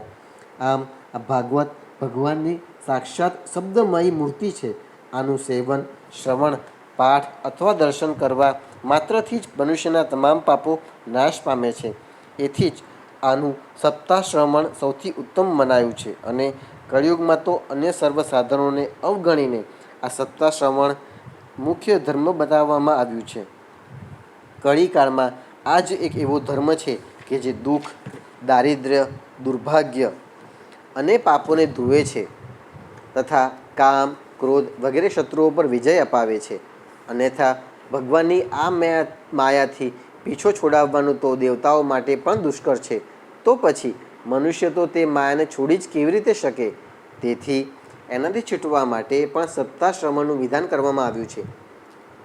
સૂતજી કહે છે, હે શૌનકજી, જ્યારે સનકાદિ મુનીશ્વરો આ રીતે સપ્તાહ શ્રવણના મહિમાના વખાણ કરી રહ્યા હતા, ત્યારે તે સભામાં એક મોટું આશ્ચર્ય થયું. તે હું તમને બતાવું છું, તે સાંભળો. ત્યાં તરુણાવસ્થા પામેલા પોતાના 2 પુત્રોને સાથે લઈને વિશુદ્ધ પ્રેમરૂપી ભક્તિ શ્રી કૃષ્ણ ગોવિંદ હરે મોરારી, હે નાથ નારાયણ વાસુદેવ વગેરે ભગવાન નામોનું વારંવાર ઉચ્ચારણ કરતી અચાનક જ પ્રગટ થઈ. બધા જ સભાજનોએ જોયું કે પરમ સુંદરી ભક્તિ રાણી ભાગવતના અર્થોના આભૂષણ પહેરેલી ત્યાં પધારી છે. મુનિઓની તે સભામાં બધા જ એવો તર્ક વિતર્ક કરવા લાગ્યા કે આ અહીં કેવી રીતે આવી અને કેમ પ્રવિષ્ટ થઈ. ત્યારે સનકાદિએ કહ્યું, આ ભક્તિ દેવી હમણાં જ કથાના અર્થમાંથી પ્રગટ થઈ છે. તેમના આ વચનો સાંભળીને ભક્તિ પોતાના પુત્રો સમેત અત્યંત વિનમ્ર બની અને તેણે સનતકુમારજીને કહ્યું, ભક્તિ બોલી, હું કળિયુગમાં નષ્ટપ્રાય થઈ ગઈ હતી.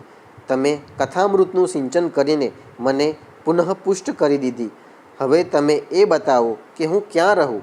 આ સાંભળીને સનકાદિએ તેને કહ્યું, તમે ભક્તોને ભગવાનનું સ્વરૂપ પ્રદાન કરનારા, અનન્ય પ્રેમનું સંપાદન કરનારા અને સંસારના રોગોને નિર્મૂળ કરનારા છો.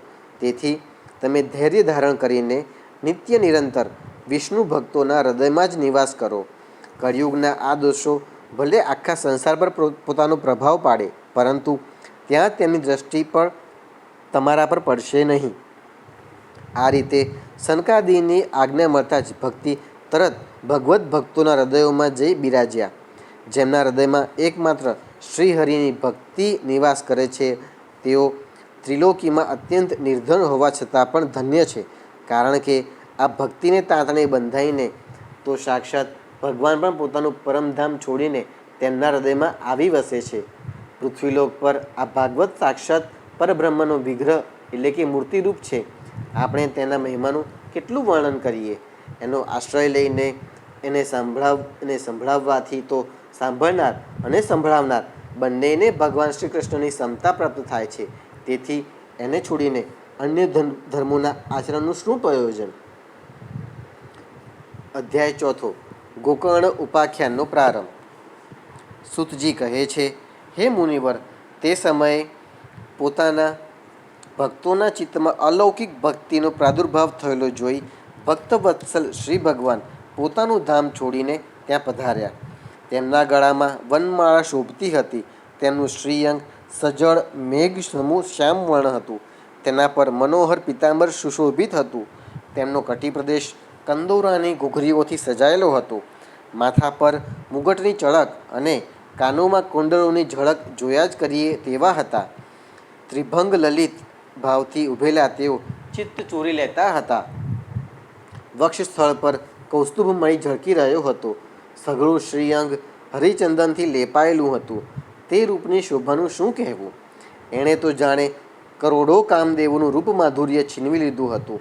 તે પરમાનંદ ચિન્મૂર્તિ મધુરાધિમધુર મુરલીધર એવી અનુપમ છબીથી પોતાના ભક્તોના નિર્મળ ચિત્તોમાં આવિર્ભૂત થયા. ત્યાં ભગવાનના નિત્ય લોક નિવાસી લીલા પરિકર ઉદ્ધવજી વગેરે ગુપ્ત રૂપે તે કથા સાંભળવા આવ્યા હતા. પ્રભુ પ્રગટ થતાં જ ચારેકોર જય જયનો ધ્વનિ થવા લાગ્યો. તે સમયે ભક્તિરસની અદ્ભુત પુષ્ટિ થઈ. વારંવાર અબિલ ગુલાલ અને પુષ્પોની વૃષ્ટિ થતી રહી અને શંખધ્વનિ થવા લાગ્યો. તે સભામાં જેઓ બેઠા હતા તેમને પોતાના દેહનું, ઘરનું અને આત્માનું પણ સાનભાન રહ્યું નહીં. તેમની આવી તન્મયતા જોઈને નારદજીએ કહ્યું, હે મુનીશ્વરો, આજે મેં સપ્તાહ શ્રવણનો આ ઘણો જ અલૌકિક મહિમા જોયો. અહીં જે ઘણા મૂર્ખ અને દુષ્ટ લોકો તથા જે પશુ પક્ષીઓ પણ છે તે સૌ અત્યંત નિષ્પાપ થયા છે. તેથી તેમાં સંદેહ નથી કે આવા કડી કાળમાં જે સમય ચિત્તની શુદ્ધિ માટે આ ભાગવત જેવું મર્ત્યલોકમાં પાપપુંજનો નાશ કરનારું અન્ય કોઈ પવિત્ર સાધન નથી. હે મુનિવરો, તમે સૌ ઘણા દયાળુ છો. તમે સંસારના કલ્યાણનો વિચાર કરીને આ સાવ નિરાળો માર્ગ પ્રકટ કર્યો છે. તમે કૃપા કરીને એ તો બતાવો કે આ કથારૂપી સપ્તાહ યજ્ઞ વડે કયા કયા લોકો પવિત્ર બની શકે? સનકાદિએ કહ્યું, જેઓ હંમેશા જાત જાતના પાપ કરતા રહે છે, નિરંતર દુરાચારમાં તત્પર રહે છે અને અવળા માર્ગે ચાલે છે, તે બધા જ ક્રોધાગ્નિથી બળતા, કુટિલ અને કામી છે. તે બધા જ કળિયુગમાં સપ્તાહ યજ્ઞથી પવિત્ર બને છે. આ ઉપરાંત જેઓ સત્યહીન છે, માતા પિતાની નિંદા કરનારા છે, તૃષ્ણાથી વ્યાકુળ છે, આશ્રમ ધર્મ ત્યજી દેનારા છે, દંભી છે, દ્વેષ કરનારા અને હિંસા કરનારા છે, તે લોકો પણ આ કળિયુગમાં સપ્તાહ યજ્ઞથી પવિત્ર બને છે. જેઓ મદિરાપાન, બ્રહ્મહત્યા, સોનાની ચોરી, ગુરુપત્ની ગમન અને વિશ્વાસઘાત કરનારા, આ 5 મહાપાપ કરનારા છે, છળ કપટ કરનારા છે, ક્રૂર અને પિશાચ જેવા નિર્દય છે, બ્રાહ્મણોના ધનથી પુષ્ટ થનારા અને વ્યભિચારી છે, તે લોકો પણ કળિયુગમાં સપ્તાહ યજ્ઞથી પવિત્ર બને છે. જે દુષ્ટો હંમેશા હઠપૂર્વક મન, વાણી અને શરીરથી પાપ કરે છે, બીજાઓના ધનથી જ પુષ્ટ થાય છે અને મેલા મનના અને દુષ્ટ આશ્રયના છે, તેઓ પણ કળિયુગમાં સપ્તાહ યજ્ઞથી પવિત્ર બને છે. હે નારદજી, હવે અમે તમને આ બાબતમાં એક પ્રાચીન ઇતિહાસ કહી સંભળાવીએ છીએ. તે સાંભળવા માત્રથી પણ બધા પાપો નાશ પામે છે. પહેલાંના સમયે તુંગભદ્રા નદીના કિનારે એક સુંદર નગર હતું. ત્યાં બધા જ વર્ણોના લોકો પોતપોતાના ધર્મનું આચરણ કરતા રહીને સત્ય અને સત્કર્મમાં તત્પર રહેતા હતા. તે નગરમાં આત્મદેવ નામે એક બ્રાહ્મણ રહેતો હતો. તે સાક્ષાત દ્વિતીય સૂર્ય સમાન તેજસ્વી હતો. તે વેદ, વિદ્યા વિશારદ અને શ્રોત સ્માર્ત કર્મમાં નિપુણ હતો. તે ધનવાન હતો અને પુરોહિત કર્મ કરીને જીવન વ્યતીત કરતો હતો. તેની પ્રિય પત્ની ધુંધુલી ખાનદાન અને રૂપાળી હતી, પણ હંમેશા પોતાની વાતને વળગી રહેનારી હતી. તે લોકોની વાત કરવામાં રત રહેતી અને તેનો સ્વભાવ ક્રૂર હતો. મોટે ભાગે કંઈ ને કંઈ બબડ્યા કરતી હતી. ઘરકામમાં કુશળ હતી, પણ કંજૂસ અને કજિયાખોર હતી. આમ એ બ્રાહ્મણ દંપતી પ્રેમથી પોતાના ઘરમાં રહેતા હતા અને વિહરતા હતા. તેમની પાસે ઘણું ધન અને ભોગવિલાસની પર્યાપ્ત સામગ્રી હતી. ઘરબાર પણ સુંદર હતું, પરંતુ તેનાથી તેઓ સુખી ન હતા. જ્યારે ઉંમર ઢળતી થઈ ત્યારે તેમણે સંતાન પ્રાપ્તિ માટે જાત જાતના પુણ્ય કાર્યો શરૂ કર્યા અને તેઓ દીન દુખીઓને ગાય, ભૂમિ, સુવર્ણ, વસ્ત્ર વગેરેનું દાન કરવા લાગ્યા. આ રીતે તેમણે ધર્મના માર્ગે પોતાનું અડધું ધન ખર્ચી નાખ્યું, તો પણ તેમને પુત્ર કે પુત્રીનું મોં જોવા ન મળ્યું. તેથી તે બ્રાહ્મણ ઘણો જ ચિંતાતુર રહેતો હતો. એક દિવસ તે બ્રાહ્મણ ઘણો દુઃખી થઈને ઘર છોડીને ચાલ્યો ગયો. બપોરના સમયે તેને તરસ લાગી, તેથી તે એક તળાવ પાસે ગયો. સંતાનના અભાવના દુઃખે તેનું શરીર સૂકવી નાખ્યું હતું, તેથી તે થાકી જવાને કારણે પાણી પીને ત્યાં જ બેસી ગયો. થોડો સમય વીત્યો અને ત્યાં એક સંન્યાસી મહાત્મા આવ્યા. જ્યારે બ્રાહ્મણે જોયું કે તેમણે પાણી પી લીધું છે, ત્યારે તે તેમની પાસે ગયો અને ચરણોમાં નમીને પાસે ઊભો રહીને નિશ્વાસ નાખવા લાગ્યો. સંન્યાસીએ પૂછ્યું, હે વિપ્ર, કહે તું કેમ રડે છે? એવી તને શી ચિંતા છે? તું મને તારા દુઃખનું કારણ જલ્દી બતાવ. બ્રાહ્મણે કહ્યું, હે મહારાજ, હું મારા પૂર્વજન્મના પાપોથી સંચિત દુઃખ શું વર્ણવું? અત્યારે મારા પિતૃઓ મેં આપેલી જલાંજલિ ઊંડા નિશ્વાસ નાખીને જાણે દુઃખી થઈને પી રહ્યા છે. દેવતાઓ અને બ્રાહ્મણો મારું આપેલું નૈવેદ્ય પ્રસન્ન ચિત્તે સ્વીકારતા નથી. સંતાન માટે હું એટલો દુઃખી છું કે બધું મને સૂનું સૂનું લાગે છે. હું અહીં પ્રાણત્યાગ કરવા આવ્યો છું. સંતાનહીન જીવનને ધિક્કાર છે. સંતાનહીન ઘરને ધિક્કાર છે. સંતાનહીન ધનને અને સંતાનહીન કુળને પણ ધિક્કાર છે. હું જે ગાય પાળું છું તે વાંઝણી બની જાય છે. જે વૃક્ષ વાવું છું તેને ફળ ફૂલ લાગતા નથી. મારા ઘરમાં જે ફળ આવે છે તે પણ ઘણા જલ્દી સડી જાય છે. જ્યારે હું આવો અભાગ્યો અને પુત્રહીન છું તો આ જીવનથી મારે શું પ્રયોજન? આમ કહીને તે બ્રાહ્મણ દુઃખથી વ્યાકુળ થઈને તે સંન્યાસી આગળ ધ્રુસકે રડવા લાગ્યો. ત્યારે તે યતિ સંન્યાસીના મનમાં ભારે કરુણા ઉત્પન્ન થઈ. યતિ યોગનિષ્ઠ હતા. તેમણે તે બ્રાહ્મણના લલાટની રેખાઓ જોઈને બધી વાત જાણી લીધી અને પછી તેને વિસ્તારપૂર્વક કહ્યું, હે બ્રાહ્મણ, સંતાન પ્રાપ્તિનો આ મોહ એટલે કે અજ્ઞાન છોડી દે. કર્મની ગતિ પ્રબળ છે. વિવેકનો આશ્રય લે અને સાંસારિક વાસના ત્યજી દે.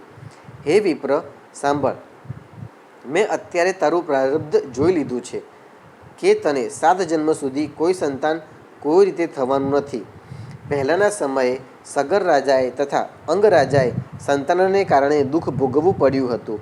હે બ્રાહ્મણ, હવે તું કુટુંબની આશા છોડી દે. સંન્યાસમાં જ સર્વ પ્રકારનું સુખ છે. બ્રાહ્મણે કહ્યું, હે મહાત્મા, વિવેકથી મને શું મળશે? મને તો પરાણે પણ પુત્ર આપો, નહીંતર હું તમારી સામે જ શોક મૂર્છિત થઈને મારો પ્રાણ ત્યજી દઉં છું. જેમાં પુત્ર, પત્ની વગેરેનું સુખ નથી એવો સંન્યાસ તો સર્વથા નીરસ જ છે. આ લોકમાં સરસ તો પુત્ર પૌત્રાદિથી હર્યો ભર્યો ગૃહસ્થાશ્રમ જ છે. બ્રાહ્મણનો આવો આગ્રહ જોઈને તે તબોધને કહ્યું, વિધાતાનો લેખ ભૂંસી નાખવાની હઠ કરવાથી રાજા ચિત્રકેતુએ ભારે કષ્ટ વેઠવું પડ્યું હતું. તેથી જેના પ્રયત્નને દેવ કચડી નાખે છે તેવા પુરુષની જેમ તને પણ પુત્રનું સુખ મળશે નહીં. તે ભારે હઠ પકડી છે અને પ્રાર્થના કરતો મારી સામે ઊભો છે. આવી સ્થિતિમાં તને હું શું કહું? તે બ્રાહ્મણનો દ્રઢ આગ્રહ જોઈને તે સંન્યાસીજીએ તેને એક ફળ આપ્યું અને કહ્યું, આ ફળ તું તારી પત્નીને ખવડાવજે, તેનાથી તને પુત્ર થશે. તારી પત્નીએ 1 વર્ષ સુધી સત્ય, શૌચ, દયા, દાન, એક ટંકનું ભોજન આ નિયમ પાળવાના રહેશે. જો તે આમ કરશે તો બાળક અતિ નિર્મળ થશે. આમ કહીને તે યોગી ચાલ્યા ગયા અને બ્રાહ્મણ પોતાને ઘેર પાછો આવ્યો. આવીને તેણે પેલું ફળ પોતાની પત્નીના હાથમાં આપ્યું અને પોતે ક્યાંક ચાલ્યો ગયો. તેની પત્ની તો કુટિલ હતી. તેણે રડતા રડતા પોતાની એક સખીને કહ્યું, સખી, મને ભારે ચિંતા થાય છે. હું તો આ ફળ નહીં ખાઉં. ફળ ખાવાથી ગર્ભ રહેશે અને તે ગર્ભને લીધે પેટ વધી જશે. પછી કંઈ ખવાશે પીવાશે નહીં. તેથી અશક્તિ આવી જશે. તો કહે, ઘરનું કામ મારાથી કેમ થશે? અને નસીબ જોગે ક્યાંક ગામ પર લૂંટારાઓ ચઢી આવશે ત્યારે ગર્ભિણી સ્ત્રી કેમ કરીને ભાગશે? જો સુખદેવજીની જેમ આ ગર્ભ પેટમાં જ રહી જશે તો એને બહાર કેમ કરીને કાઢી શકાશે? અને ક્યાંક પ્રસવ વેળાએ તે આડો થઈ જશે તો પછી મારું મરણ જ થવાનું. આમે પ્રસવ ટાણે ઘણી ભયંકર પીડા થાય છે. હું સુકુમાર સ્ત્રી તે પીડા કેમ કરીને સહી શકીશ? હું જો દુબળી પડી જઈશ તો નણંદ આવીને બધી માલમત્તા લઈ જશે અને મારાથી સત્ય, શૌચ વગેરે નિયમો પાળવાનું પણ આકરું જ લાગે છે. જે સ્ત્રી પ્રસૂતા બને છે તેને તે જન્મેલા બાળકના લાલન પાલનમાં ઘણું કષ્ટ પડે છે. મારું તો માનવું છે કે ભાંજણી અથવા વિધવા સ્ત્રી જ સુખી છે. મનમાં આવા જાત જાતના કુતર્ક થતાં તેણે તે ફળ ખાધું નહીં. જ્યારે તે ફળ ખાધું એમ તેના પતિએ પૂછ્યું ત્યારે તેણે કહી દીધું, હા, ખાઈ લીધું. દરમિયાન તેની બહેન સ્વેચ્છાપૂર્વક તેના ઘેર આવી ત્યારે તેણે પોતાની બહેનને ઘણી બધી વાત જણાવીને કહ્યું, મને આ બાબતમાં ઘણી ચિંતા થાય છે.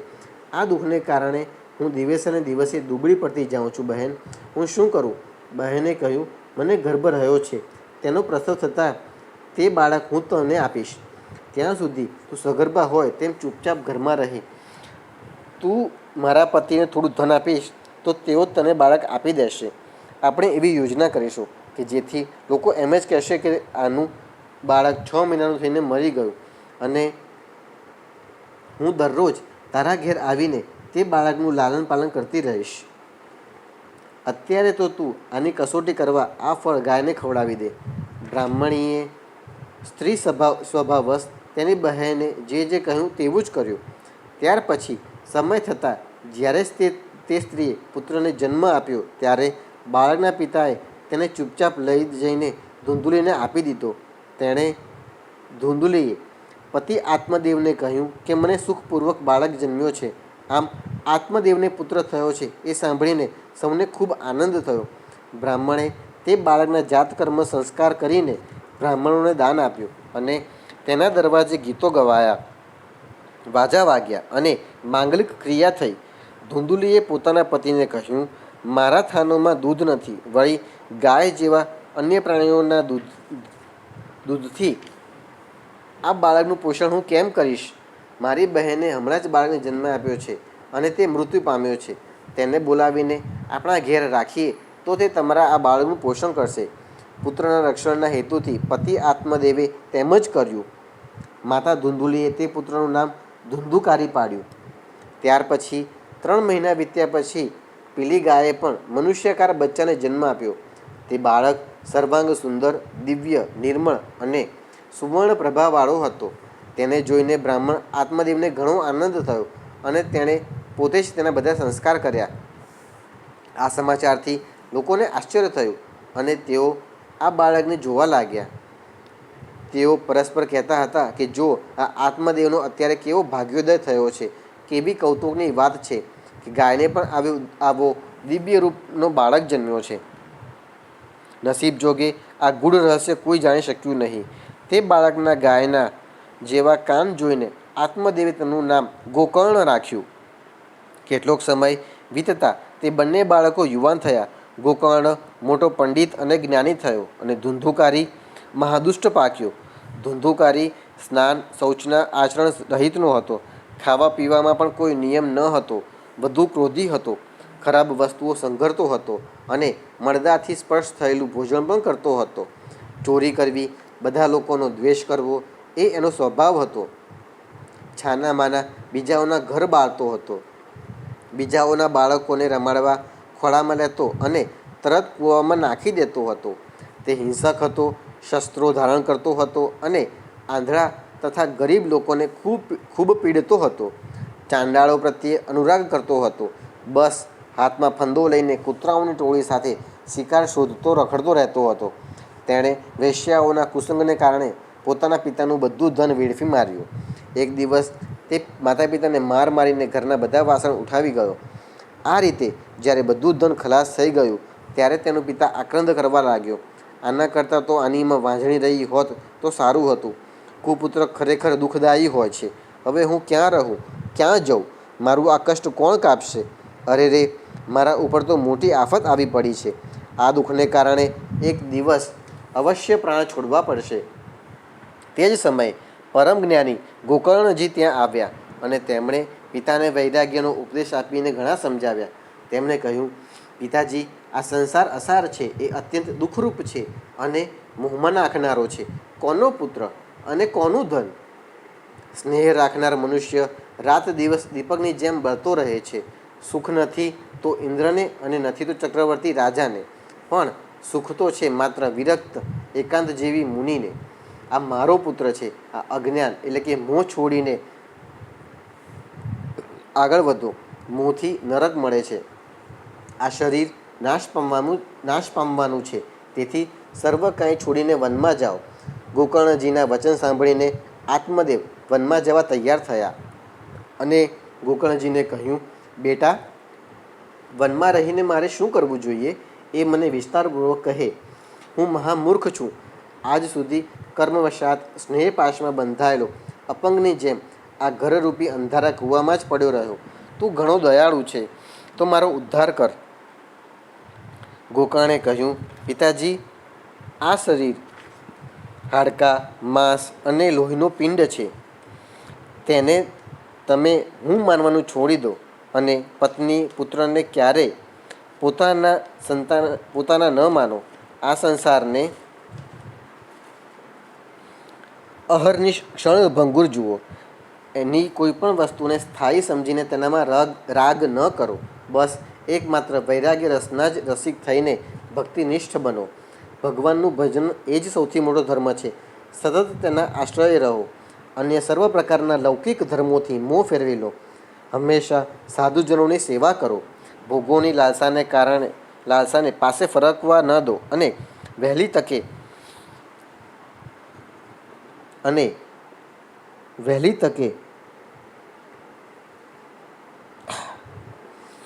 સતત એના આશ્રય રહો. અન્ય સર્વ પ્રકારના લૌકિક ધર્મોથી મોં ફેરવી લો.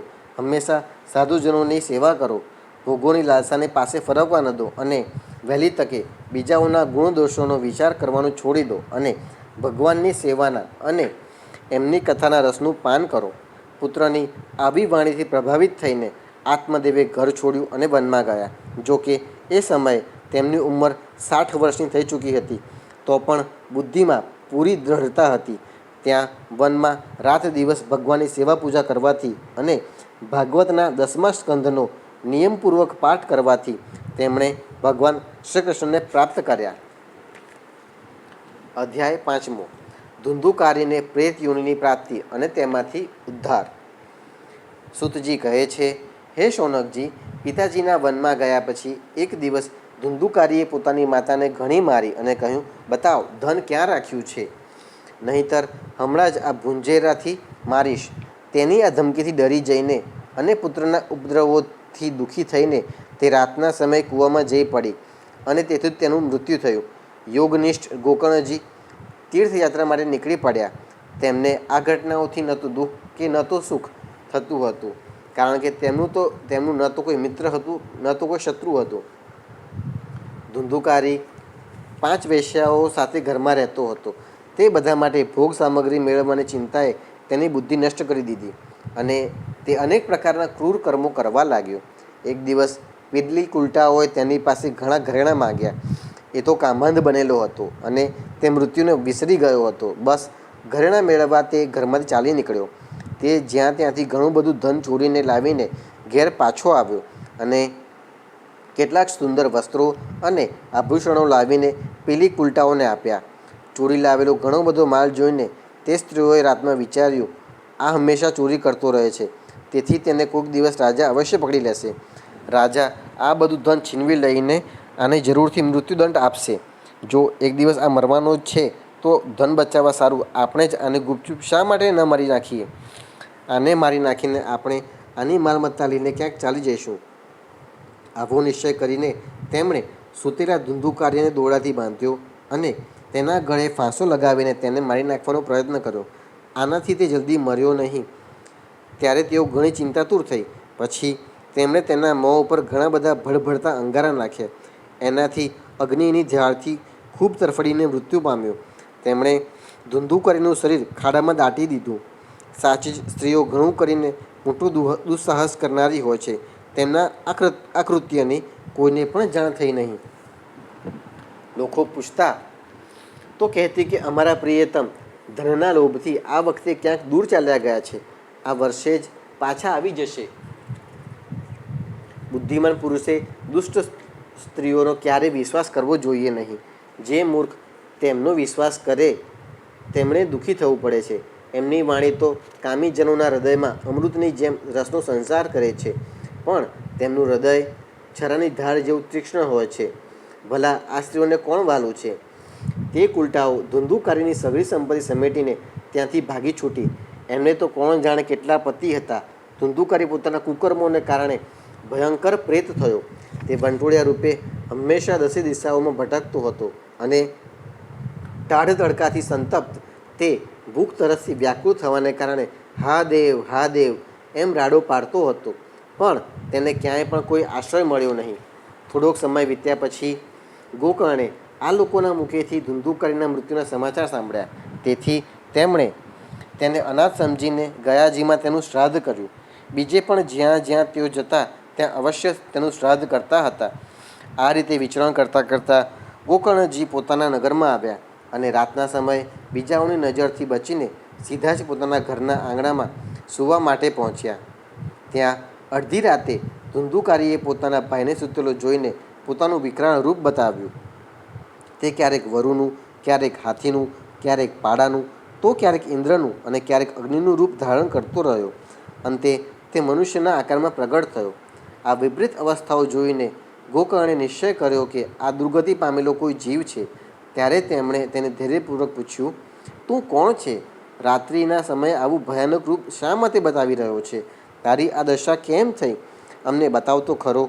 તું પ્રેત છે, પિશાચ છે કે કોઈ રાક્ષસ છે? ગોકર્ણના આમ પૂછવાથી તે વારંવાર જોર જોરથી રડવા લાગ્યો.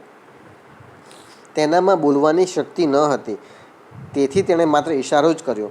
ત્યારે ગોકર્ણે અંજલિમાં જળ લઈને તેને અભિમંત્રિત કરીને તેના પર છાંટ્યું. એનાથી તેના પાપોનું થોડું શમન થયું અને તે આ રીતે કહેવા લાગ્યો, હું તમારો ભાઈ છું. મારું નામ ધુંધુકારી છે. મેં પોતાના જ દોષથી પોતાનું બ્રાહ્મણત્વ નષ્ટ કરી દીધું. મારા કુકર્મો ગણી શકાય તેમ નથી. હું તો મહા અજ્ઞાનમાં જ વર્તતો રહ્યો. મેં લોકોની ભારે હિંસા કરી. અંતે કુલટા સ્ત્રીઓએ મને તડપાવીને મારી નાખ્યો. તેથી હવે પ્રેતયોનીમાં પડીને આ દુર્દશા ભોગવી રહ્યો છું. હું અત્યારે નસીબ જોગે કર્મફળનો ઉદય થવાથી હું માત્ર વાયુનું ભક્ષણ કરીને જીવી રહ્યો છું. ભાઈ, તમે દયાના સાગર છો. હવે કોઈ રીતે મને આ યોનિમાંથી જલ્દીથી છોડાવો. ગોકર્ણે ધુંધુકારીની બધી વાતો સાંભળી અને પછી કહ્યું, ભાઈ, મને આ વાતનું મોટું આશ્ચર્ય છે. મેં તારા માટે ગયાજીમાં વિધિપૂર્વક પિંડદાન કર્યું, તો પણ તું પ્રેતયોનિમાંથી મુક્ત કેમ ન થયો? ગયાજીમાં કરેલા શ્રાદ્ધથી તો તારી મુક્તિ ન થઈ, તો આનો અન્ય કોઈ ઉપાય નથી. સારું, તું બધી વાત વિસ્તારપૂર્વક કહે. મારે શું કરવું જોઈએ? પ્રેતે કહ્યું, સેંકડો ગયા શ્રાદ્ધ કરવાથી પણ મારી મુક્તિ થઈ શકે તેમ નથી. હવે તો તમે આનો કોઈ બીજો ઉપાય વિચારો. પ્રેતની આ વાત સાંભળીને ગોકર્ણને મોટું આશ્ચર્ય થયું. તેમણે કહ્યું, જો સેંકડો ગયા શ્રાદ્ધથી પણ તારી મુક્તિ થઈ શકે તેમ નથી, ત્યારે તો તારી મુક્તિ અસંભવ જ છે. હાલ તો તું નિર્ભય થઈને પોતાના સ્થાને જ રહે. હું વિચારીને તારી મુક્તિ માટે કોઈ બીજો ઉપાય કરીશ. ગોકર્ણનો આદેશ મેળવીને ધુંધુકારી ત્યાંથી પોતાના સ્થાને ગયો. અહીં ગોકર્ણે રાતભર વિચાર કર્યો તો પણ તેમને કોઈ ઉપાય સૂઝ્યો નહીં. સવારે તેમને આવેલા જોઈને લોકો પ્રેમથી તેમને મળવા આવ્યા. ત્યારે ગોકર્ણે રાત્રે જે કંઈ બન્યું તે બધું તેમને કહી સંભળાવ્યું. તે લોકોમાં જેઓ વિદ્વાન, યોગનિષ્ઠ, જ્ઞાની અને વેદોના જાણકાર હતા તેમણે પણ અનેક શાસ્ત્રો ઉથલાવી જોયા તો પણ ધુંધુકારીની મુક્તિનો કોઈ ઉપાય મળ્યો નહીં. ત્યારે સૌએ એવો નિશ્ચય કર્યો કે આ બાબતમાં સૂર્યનારાયણ જે આજ્ઞા કરે તેમ કરવું જોઈએ. તેથી ગોકર્ણે પોતાના તપોબળથી સૂર્યની ગતિ થંભાવી દીધી અને તેમણે સ્તુતિ કરી, હે ભગવાન, આપ સઘળા સંસારના સાક્ષી છો. હું આપને નમસ્કાર કરું છું. કૃપા કરીને આપ મને ધુંધુકારીને મુક્તિનું સાધન બતાવો.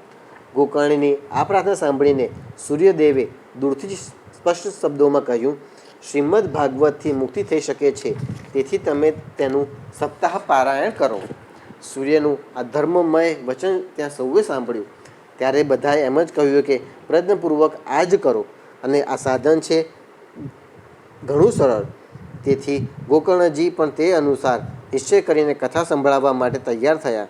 દેશ અને ગામડાઓમાંથી અનેક લોકો પણ કથા સાંભળવા આવ્યા. એટલું જ નહીં, ઘણા બધા લૂલા, લંગડા, આંધળા, વૃદ્ધો અને મંદબુદ્ધિ મનુષ્યો પણ પોતાના પાપોના નિવારણના ઉદ્દેશ્યથી ત્યાં આવી પહોંચ્યા. આ રીતે ત્યાં એટલી બધી ભીડ થઈ ગઈ તે જોઈને દેવતાઓને પણ આશ્ચર્ય થયું. જ્યારે ગોકર્ણજી વ્યાસગાદી પર વિરાજીને કથા કહેવા લાગ્યા ત્યારે પેલો પ્રેત પણ ત્યાં આવ્યો અને બેસવા માટે અહીં ત્યાં જગ્યા શોધવા લાગ્યો. એ દરમિયાન તેની નજર ઊભા રાખેલા 7 સાંઠોવાળા એક વાંસ પર પડી. તેની નીચેના છિદ્રમાં પ્રવેશીને તે કથા સાંભળવા બેઠો. વાયુરૂપ હોવાને કારણે તે બહાર ક્યાંય બેસી શકે તેમ ન હતો, તેથી વાંસમાં પ્રવેશ્યો. ગોકર્ણજીએ એક વૈષ્ણવ બ્રાહ્મણને મુખ્ય શ્રોતા બનાવ્યો અને પહેલા સ્કંદથી જ સ્પષ્ટ સ્વરે કથા સંભળાવવાનું શરૂ કર્યું. સંધ્યાકાળે જ્યારે કથાને વિરામ આપવામાં આવ્યો ત્યારે એક ઘણી વિચિત્ર ઘટના બની. ત્યાં સભાજનોના દેખતા જ પેલા વાંસની એક ગાંઠ તડ શબ્દ કરતી ફાટી. આ જ રીતે બીજા દિવસે સાયંકાળે બીજી ગાંઠ ફાટી અને ત્રીજે દિવસે તે જ સમયે ત્રીજી ગાંઠ ફાટી. આ પ્રમાણે 7 દિવસોમાં 7 ગાંઠો ફાડીને ધુંધુકારી 12 સ્કંદ સાંભળવાથી પવિત્ર થયો અને પ્રેત યોનિમાંથી મુક્ત થઈ ગયો તથા દિવ્ય રૂપ ધારણ કરીને સૌ સમક્ષ પ્રગટ થયો અને કાનોમાં સુંદર કુંડળ ઝગમગી રહ્યા હતા. તેણે દિવ્ય રૂપ ધારણ કર્યું હતું. મેઘ જેવું શ્યામ શરીર અને પિતાંબર અને તુલસી માળાથી સુશોભિત તેનું મસ્તક શોભી રહ્યું હતું. તેણે તરત જ પોતાના ભાઈ ગોકર્ણને પ્રણામ કરીને કહ્યું, ભાઈ, તમે કૃપા કરીને મને પ્રેત યોનિમાંથી યાતનાઓમાંથી મુક્ત કર્યો છે. પ્રેત પીડાનો નાશ કરનારી આ શ્રીમદ ભાગવત કથા ધન્ય છે અને શ્રી કૃષ્ણચંદ્રના ધામની પ્રાપ્તિ કરાવનારું એનું સપ્તાહ પારાયણ પણ ધન્ય છે. જ્યારે સપ્તાહ શ્રવણનો યોગ થાય છે ત્યારે બધા પાપ થથરી ઉઠે છે. હવે ભાગવતની આ કથા તત્કાળ અમારો અંત કરી દેશે. જેમ અગ્નિ ભીના, સૂકા, નાના મોટા તમામ પ્રકારના લાકડાને બાળી નાખે છે, એ જ રીતે આ સપ્તાહ શ્રવણ, મન, વચન અને કર્મ વડે કરેલા નવા જૂના નાના મોટા બધી જાતના પાપોને ભસ્મ કરી દે છે. વિદ્વાનોએ દેવતાઓની સભામાં કહ્યું છે કે જે લોકો આ ભારત વર્ષમાં શ્રીમદ ભાગવતની કથા સાંભળતા નથી તેમનો જન્મ વ્યર્થ જ છે. અરે, મોહપૂર્વક લાલન પાલન કરીને આ અનિત્ય શરીરને હૃષ્ટપુષ્ટ અને બળવાન પણ બનાવ્યું તો પણ શ્રીમદ ભાગવતની કથા સાંભળવામાં ન આવે તો તેનાથી શો લાભ થયો? હાડકાં આ શરીરના આધાર સ્તંભ છે. નસો નાડીઓ રૂપી દોરડીઓથી બંધાયેલું છે. ઉપરથી તેના પર માંસ અને રક્ત લેપીને ચામડીથી મઢી દીધેલું છે. તેના પ્રત્યેક અંગમાં દુર્ગંધ છે, કારણ કે એ છે તો મળમૂત્રનું પાત્ર જ. વૃદ્ધત્વ અને શોકને કારણે તો પરિણામે દુઃખ જ આવે છે. રોગોનું તો એ ઘર છે. એ નિરંતર કોઈને કોઈ કામનાથી પીડિત રહે છે, ક્યારેય તૃપ્ત થતું નથી. એને ધારણ કરવું એ પણ એક ભાર છે. એના રોમ રોમમાં દોષ ભરેલા છે અને તેને નાશ પામવામાં એક ક્ષણ પણ લાગતી નથી. અંતમાં જો તેને દાટવામાં આવે છે તો તેના કીડા બની જાય છે. કોઈ પશુ ખાય છે તો તે વિષ્ટા બની જાય છે અને તેને અગ્નિમાં બાળવામાં આવે છે તો રાખની ઢગલી થઈ જાય છે. તેથી આ 3 જ ગતિઓ બતાવવામાં આવી છે. આવા અસ્થાયી શરીર થકી અવિનાશી ફળ આપનારું કામ મનુષ્ય કેમ નથી બનાવી લેતો? જે અન્ન સવારે રાંધવામાં આવે છે તે સાંજ સુધીમાં બગડી જાય છે, તો પછી તેના રસથી પુષ્ટ બનેલા શરીરનું નિત્યપણું કેવું? આ લોકમાં સપ્તાહ શ્રવણ કરવાથી ભગવાનની તત્કાળ પ્રાપ્તિ થઈ શકે છે. તેથી તમામ પ્રકારના દોષોના નિવારણ માટે એકમાત્ર આ જ સાધન છે. જે લોકો ભાગવતની કથાથી વંચિત છે તેઓ તો પાણીમાં પરપોટા અને જીવોમાં મચ્છરોની જેમ માત્ર મરવા માટે જ જન્મે છે. ભલા જેના પ્રભાવથી જડ અને સુકાયેલા વાંસની ગાંઠો ફાટી શકે છે, તે ભાગવત કથાનું શ્રવણ કરવાથી ચિત્તની ગાંઠો ખુલી જાય એમાં શી મોટી વાત? સપ્તાહ શ્રવણ કરવાથી મનુષ્યના હૃદયની ગાંઠ ખુલી જાય છે, તેના સમસ્ત સંશયો છેદાઈ જાય છે અને સઘળા કર્મો ક્ષીણ થઈ જાય છે. આ ભાગવત કથારૂપી તીર્થ સંસારનો કીચડ ધોવામાં ઘણું કુશળ છે. વિદ્વાનો કહે છે, આ જ્યારે હૃદયમાં સ્થિત થાય છે ત્યારે મનુષ્યની મુક્તિ નિશ્ચિત જ થાય છે. જે સમયે ધુંધુકારી આ બધી વાતો કહી રહ્યો હતો તેના માટે વૈકુંઠવાસી પાર્ષદો સહિત એક વિમાન ઉતર્યું, જેમાંથી બધી બાજુ વર્તુળાકાર પ્રકાશ ફેલાતો હતો. સૌ સમક્ષ ધુંધુકારી તે વિમાન પર ચડ્યો ત્યારે તે વિમાન પર આવેલા પાર્ષદોને જોઈને ગોકર્ણે તેમને આ વાત કહી. ગોકર્ણે કહ્યું, ભગવાનના પ્રિય પાર્ષદો, અહીં અમારા અનેક શુદ્ધ હૃદય શ્રોતાઓ છે. તે બધા માટે તમે એક સાથે ઘણા બધા વિમાન કેમ નથી લાવ્યા? અમે જોઈએ છીએ કે અહીં બધાએ જ સમાનપણે કથા સાંભળી છે, તો પછી ફળનો આ પ્રકારનો ભેદ કેમ? એ બતાવો. ભગવાનના સેવકોએ કહ્યું, હે માનદ, આ ફળ ભેદનું કારણ તેમના શ્રવણનો જ ભેદ જ છે. એ સાચું છે કે શ્રવણ તો બધાએ સમાનપણે જ કર્યું છે, પણ એના જેવું મનન નથી કર્યું. તેથી જ એક સાથે ભજન કરવા છતાંય તેના ફળમાં ભેદ રહ્યો છે. આ પ્રેતે 7 દિવસ સુધી નિરાહાર રહીને શ્રવણ કર્યું તથા સાંભળેલા વિષયનું સ્થિર ચિત્તે એ ખૂબ મનન નિધિધ્યાસન પણ કરતો રહ્યો. જે જ્ઞાન દ્રઢ થતું નથી તે વ્યર્થ થઈ જાય છે. આ જ રીતે ધ્યાન નહીં આપવાથી, શ્રવણનું સંદેહ કરવાથી, મંત્રનું અને ચિત્તના અહીં તહીં ભટકતા રહેવાથી જપનું પણ કોઈ ફળ મળતું નથી. વૈષ્ણવહીન દેશ, અપાત્રને કરાયેલું શ્રાદ્ધ ભોજન, અશ્રોત્રિયને આપેલું દાન અને આચારહીન કુળ આ બધાનો નાશ થઈ જાય છે. ગુરુના વચનોમાં વિશ્વાસ, દીનતાનો ભાવ, મનના દોષો પર વિજય, કથામાં ચિત્તની એકાગ્રતા વગેરે નિયમોનું પાલન કરવામાં આવે તો શ્રવણનું યથાર્થ ફળ મળે છે.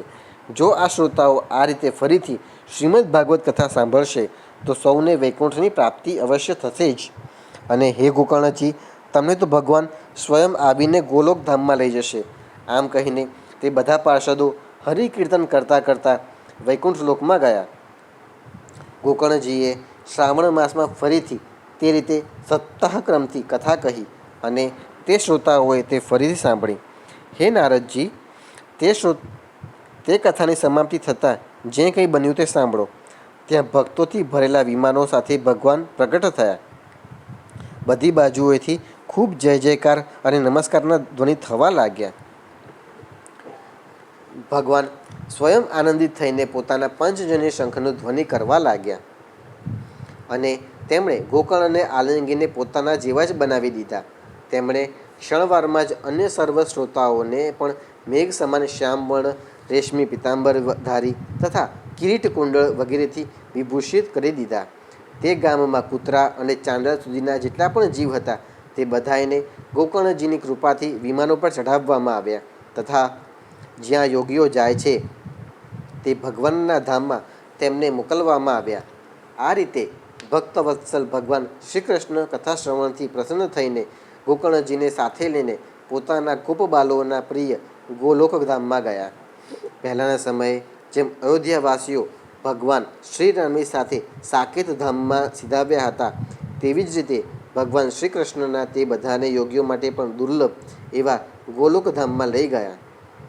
જે લોકમાં સૂર્ય, ચંદ્ર અને સિદ્ધોની પણ કદી ગતિ થઈ શકતી નથી, તે લોકમાં તેઓ શ્રીમદ્ ભાગવતનું શ્રવણ કરવાથી ગયા. હે નારદજી, સપ્તાહ યજ્ઞ વડે કથાનું શ્રવણ કરવાથી જેવું ઉજ્જવળ ફળ સંચિત થાય છે એ વિશે અમે તમને શું કહીએ? અરે, જેમણે પોતાના કાનોથી ગોકર્ણજીએ કહેલી કથાના એક અક્ષરનું પણ પાન કર્યું, તેઓ પછી માતાના ગર્ભમાં આવ્યા નહીં. લોકો વાયુ, જળ કે પાંદડા ખાઈને શરીર સૂકવી નાખે છે. ઘણા સમય સુધી ઘોર તપસ્યા કરીને અને યોગાભ્યાસ કરીને પણ જે ગતિને પામી શકતા નથી, તે ગતિ તેઓ સપ્તાહ શ્રવણથી સહેજમાં જ પ્રાપ્ત કરી લે છે. આ પરમ પવિત્ર ઇતિહાસનો પાઠ ચિત્રકૂટ પર વિરાજમાન મુનીશ્વર શાંડિલ્ય પણ બ્રહ્માનંદ મગ્ન થઈને કરતા રહે છે. આ કથા ઘણી જ પવિત્ર છે. એક વારના શ્રવણથી જ તે સમસ્ત પાપ રાશિને ભસ્મ કરી દે છે. જો શ્રાદ્ધના સમયે તેનો પાઠ કરવામાં આવે તો તેનાથી પિતૃઓને અત્યંત તૃપ્તિ થાય છે અને તેનો નિત્ય પાઠ કરવાથી મોક્ષની પ્રાપ્તિ થાય છે. અધ્યાય 6. સપ્તાહ યજ્ઞની વિધિ. શ્રી સનકાદિ કહે છે, હે નારદજી, હવે અમે તમને સપ્તાહ શ્રવણની વિધિ બતાવીએ છીએ. આ વિધિ ઘણું કરીને લોકોની સહાયથી અને ધનથી સાધ્ય છે એમ કહેવાયું છે. પહેલાં તો પ્રયત્નપૂર્વક જ્યોતિષીને બોલાવીને મુહૂર્ત પૂછવું જોઈએ, તથા જેમ લગ્ન માટે ધનનો પ્રબંધ કરવામાં આવે છે તે જ રીતે સપ્તાહયજ્ઞ માટે ધનની વ્યવસ્થા કરવી જોઈએ. કથાનો આરંભ કરવામાં ભાદરવો, આસો, કારતક, માગસર, અષાઢ અને શ્રાવણ આ 6 મહિના શ્રોતાઓ માટે મોક્ષ પ્રાપ્તિના કારણ છે. હે દેવર્ષિ, આ મહિનાઓમાં પણ ભદ્રા, વ્યતિપાત વગેરે કુયોગોનો સર્વથા ત્યાગ કરવો જોઈએ તથા બીજા જે લોકો ઉત્સાહી હોય તેમને પણ સહાયક બનાવવા જોઈએ. પછી પ્રયત્નપૂર્વક દેશ દેશાંતરોમાં સંદેશ મોકલવો જોઈએ. અહીં કથા થશે તો બધા લોકોએ પરિવાર સહિત પધારવાનું છે. સ્ત્રીઓ, શૂદ્રો વગેરે ભગવત કથા અને સંકીર્તનથી ચેટા પડી ગયા છે તેમને પણ સૂચના મળી જાય તેવી વ્યવસ્થા કરવી જોઈએ. દેશ દેશમાં જે વિરત વૈષ્ણવો, હરિકીર્તન પ્રેમીઓ વગેરેને નિમંત્રણ મોકલવું જોઈએ. મહાનુભાવ, 7 દિવસ સુધી સત્પુરુષોનું જે સમાગમ થશે તે શ્રીમદ ભાગવતની કથા થશે. આ ભગવત રસના રસિક છો, તેથી શ્રીમદ ભાગવતનું પાન કરવા માટે જલ્દી પધારો.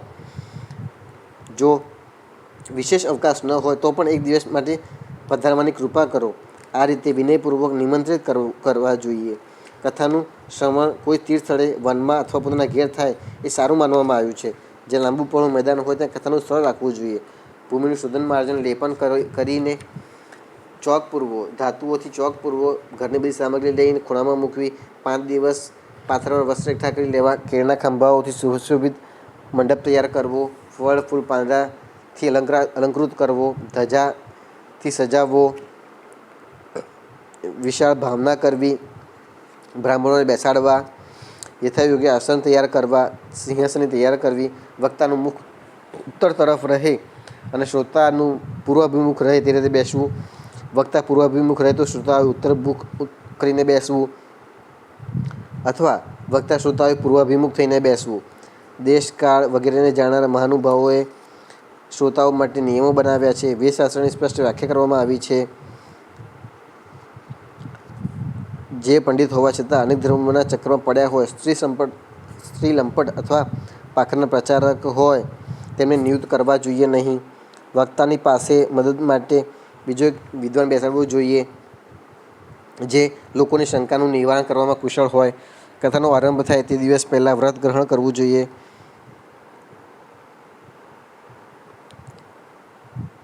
સંધ્યા પૂજા નિત્યકર્મ પતાવીને વિઘ્નોના નિરાકરણ માટે ગણેશજીનું પૂજન કરવું જોઈએ. પછી પિતૃના તર્પણ માટે પ્રાયશ્ચિત કરવું જોઈએ અને મંડળમાં શ્રીહરિને સ્થાપિત કરવા જોઈએ. શ્રી કૃષ્ણનું મંત્રોચ્ચાર કરીને પૂજન કરવું જોઈએ, પ્રદક્ષિણા કરવી જોઈએ. હે કરુણા નિધાન, હું સંસારરૂપી સાગરમાં ડૂબેલો છું, અત્યંત દીન છું. કર્મોના મોહરૂપી મગરમચ્છે મને પકડી રાખ્યો છે. આપ સંસાર સાગરમાંથી મારો ઉદ્ધાર કરો. ધૂપ દીપ સામગ્રીથી શ્રીમદ ભાગવતનું પૂજન અર્ચન કરવું જોઈએ. ત્યારબાદ વક્તાનું પૂજન કરવું જોઈએ અને 7 દિવસ સુધી નિયમ પાળવા જોઈએ. કથામાં વિઘ્ન ન થાય તે માટે 5 બ્રાહ્મણોનું વરણ કરવું જોઈએ. દ્વાદશાક્ષરી મંત્ર વડે ભગવાનનો જાપ કરવો જોઈએ. જે મનુષ્ય લોક, સંપત્તિ, ધન ઘર, પુત્ર વગેરેની ચિંતા છોડીને શુદ્ધ ચિત્તે કેવળ કથામાં જ ધ્યાન રાખે છે તેને આ શ્રવણનું ઉત્તમ ફળ મળે છે. બ્રાહ્મણને, વિષ્ણુ ભક્તને, કીર્તન કરનારાઓને નમસ્કાર કરીને પૂજા કરવી જોઈએ અને તેમની આજ્ઞા મેળવીને સ્વયં આસન પર બેસવું જોઈએ. બુદ્ધિમાન વક્તાએ કથા સૂર્યોદયથી આરંભીને 3:30 પહોર સુધી મધ્યમ સ્વરે કરવી અથવા વાંચવી. બપોરના સમયે 2 ઘડી કથા વિરામ આપવી.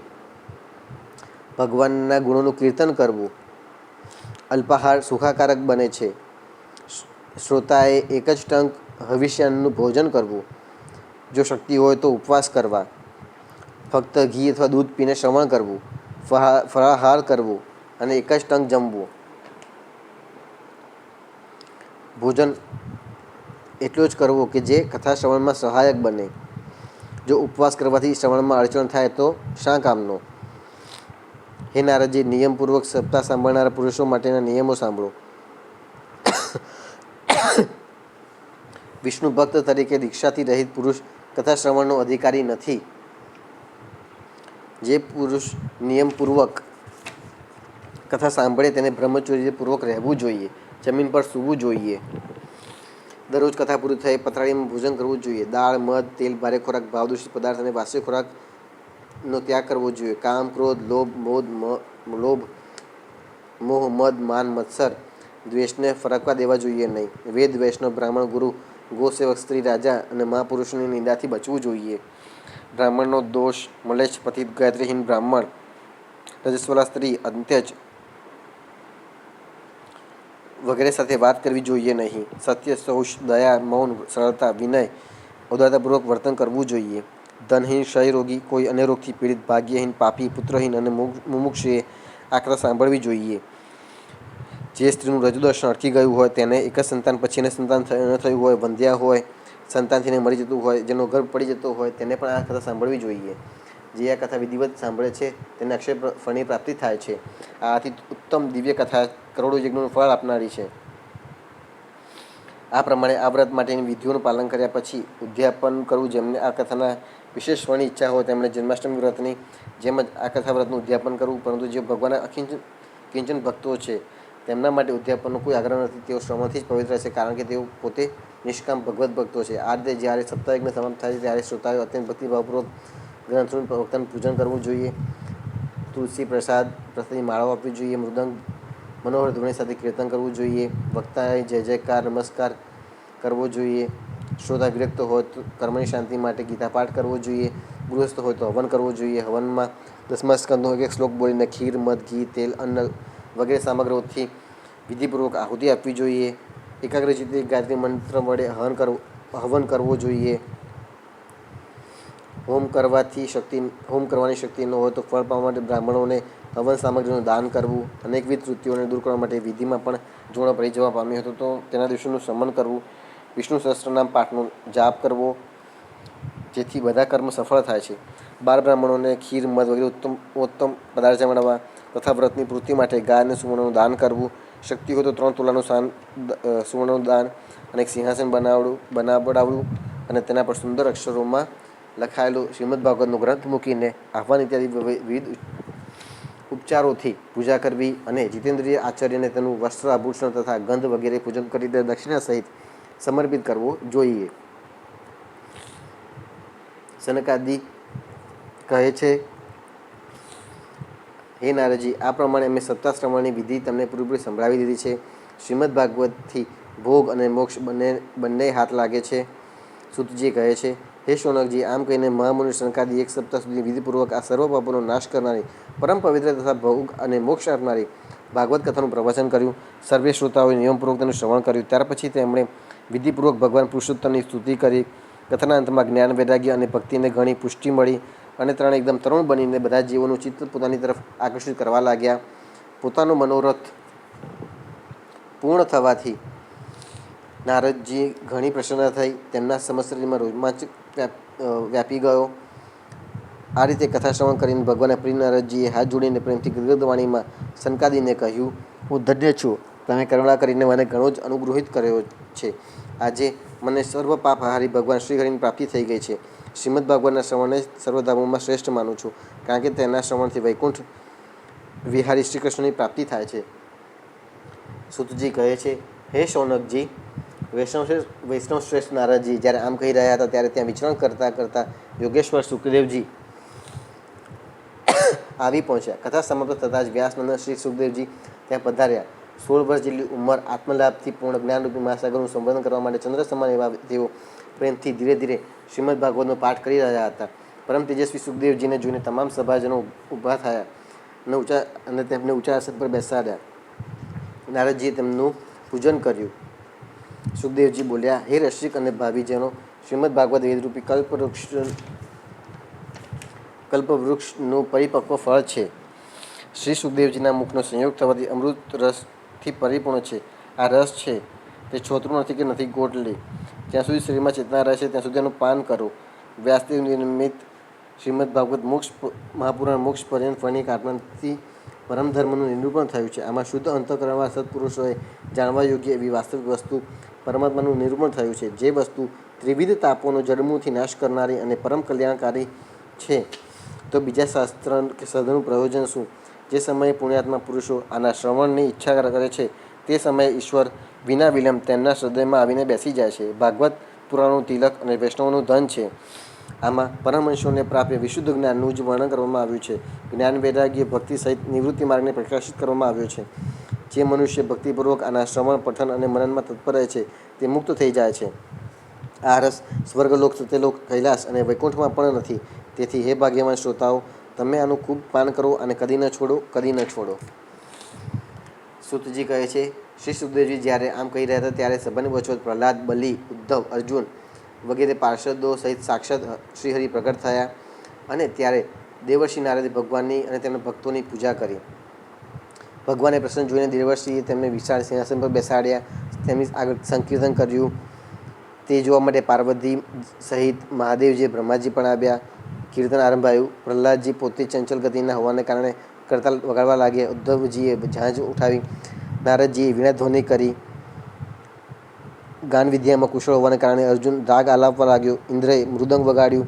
શંકાદી વચ્ચે જયઘોષ કરતા રહ્યા. આ બધાની આગળ સુખદેવજી જાત જાતની અંગભંગી કરીને ભાવ બતાવવા લાગ્યા.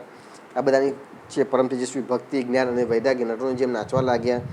આ બધું અલૌકિક કીર્તન જોઈને ભગવાન પ્રસન્ન થયા અને કહેવા લાગ્યા, હું તમારી આ કથાથી અને કીર્તનથી ઘણો પ્રસન્ન છું. તમારા ભક્તિભાવ અત્યારે મને પોતાને વશ કરી લીધો છે. તેથી તમે મારી પાસેથી વરદાન માગો. ભગવાનના વચન સાંભળીને બધા લોકો પ્રસન્ન થયા. પ્રેમ ભીના ચિત્તથી ભગવાનને કહેવા લાગ્યા, હે ભગવત, અમારી એવી અભિલાષા છે કે ભવિષ્યમાં જ્યાં જ્યાં સપ્તાહ કથા થાય ત્યાં આપે આ પાર્ષદો સહિત અવશ્ય પધારવું. ભગવાન તથાસ્તુ કહીને અંતર્ધાન થયા. ત્યાર પછી નારદજી ભગવાન તથા તેમના પાર્ષદોના ચરણોને પ્રણામ કરી સુખદેવજીને નમસ્કાર કર્યા. કથામૃતનું પાન કરવાથી સૌને આનંદ થયો. તેમનો મોહ નષ્ટ થઈ ગયો. સૌ પોતપોતાના સ્થાને ગયા. સુખદેવજીએ ભક્તિનું તેના પુત્રો સહિત પોતાના શાસ્ત્રમાં સ્થાપન કર્યું. તેથી ભાગવતનું સેવન કરવાથી શ્રી હરિ વૈષ્ણવોના હૃદયમાં બિરાજે છે. લોકો દરિદ્રના દુઃખના જ્વરની જ્વાળાથી દાઝી રહ્યા છે. જેમને માયા પિશાચોની રગડોળી નાખ્યા છે, જેઓ સંસારમાં ડૂબી રહ્યા છે, તેમનું કલ્યાણ કરવા માટે શ્રીમદ ભાગવત કથા સિંહનાદ કરી રહી છે. શૌનકજીએ પૂછ્યું, હે સૂતજી, સુખદેવજીએ રાજા પરીક્ષિતને, ગોકર્ણે, ધુંધુકારીને અને શંકાદીએ નારદજીને કયા કયા સમયે આ ગ્રંથ સંભળાવ્યો હતો? મારો સંશય દૂર કરો. સૂતજીએ કહ્યું, ભગવાન શ્રી કૃષ્ણે સ્વધામ ગમન કર્યું એ પછી કળિયુગમાં 30થી કેટલાક વધુ વર્ષો વીત્યા ત્યારે ભાદરવા માસના શુક્લ પક્ષની નવમીએ સુખદેવજીએ કથા શરૂ કરી હતી. રાજા પરીક્ષિતે કથા સાંભળી એ પછી કળિયુગના 200 વર્ષ વીત્યા ત્યારે અષાઢ માસના શુક્લ પક્ષની નવમીએ ગોકર્ણજીએ આ કથા સંભળાવી હતી. આના પછી કળિયુગના 30 વર્ષ વીતી ગયા ત્યારે કાર્તક માસના શુક્લ પક્ષની નવમીએ સનકાદીએ આ કથા શરૂ કરી હતી. હે નિષ્પાપ શૌનકજી, તમે જે કંઈ પૂછ્યું તેનો ઉત્તર મેં તમને આપ્યો.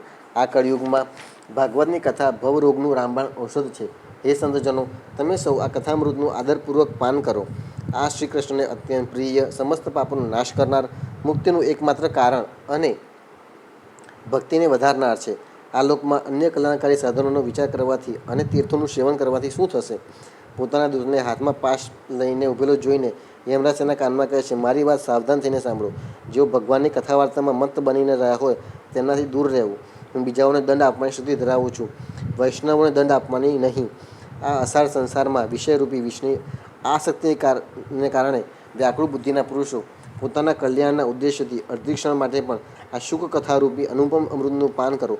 પ્રિય ભાઈઓ, નિંદ્ય કથાઓથી યુક્ત એવા કુમાર્ગી ફોગટ શા માટે ભટકી રહ્યા છો? આ કથાનો કાનમાં પ્રવેશ થતાં જ મુક્તિ થઈ જાય છે. આ વાતના સાક્ષી રાજા પરીક્ષિત છે.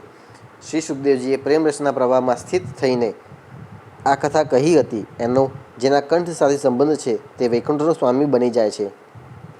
હે શૌનકજી, મેં અનેક શાસ્ત્રો જોઈને તમને આ પરમ ગોપનીય રહસ્ય હમણાં જ સંભળાવ્યું. બધા શાસ્ત્રોના સિદ્ધાંતોનો આ જ સાર છે. સંસારમાં આ શુક શાસ્ત્ર કરતાં વધુ પવિત્ર અન્ય કોઈ વસ્તુ નથી. તેથી તમે બધા પરમાનંદની પ્રાપ્તિ માટે આ દ્વાદશ સ્કંદરૂપી રસનું પાન કરો. જે મનુષ્ય આ કથાનું ભક્તિભાવપૂર્વક નિયમપૂર્વક શ્રવણ કરે છે અને જે શુદ્ધ અંતઃકરણવાળા ભગવદ્ ભક્તો સમક્ષ આ કથા સંભળાવે છે તે બંને વિધિનું પૂરેપૂરું પાલન કરવાને કારણે આનું યથાર્થ ફળ પ્રાપ્ત કરે છે. તેમના માટે ત્રિલોકમાં કશું પણ અસાધ્ય રહેવા પામતું નથી. કૃષ્ણાય વાસુદેવાય હરયે પરમાત્મને પ્રણતઃ ક્લેશનાશાય ગોવિંદાય નમો નમઃ.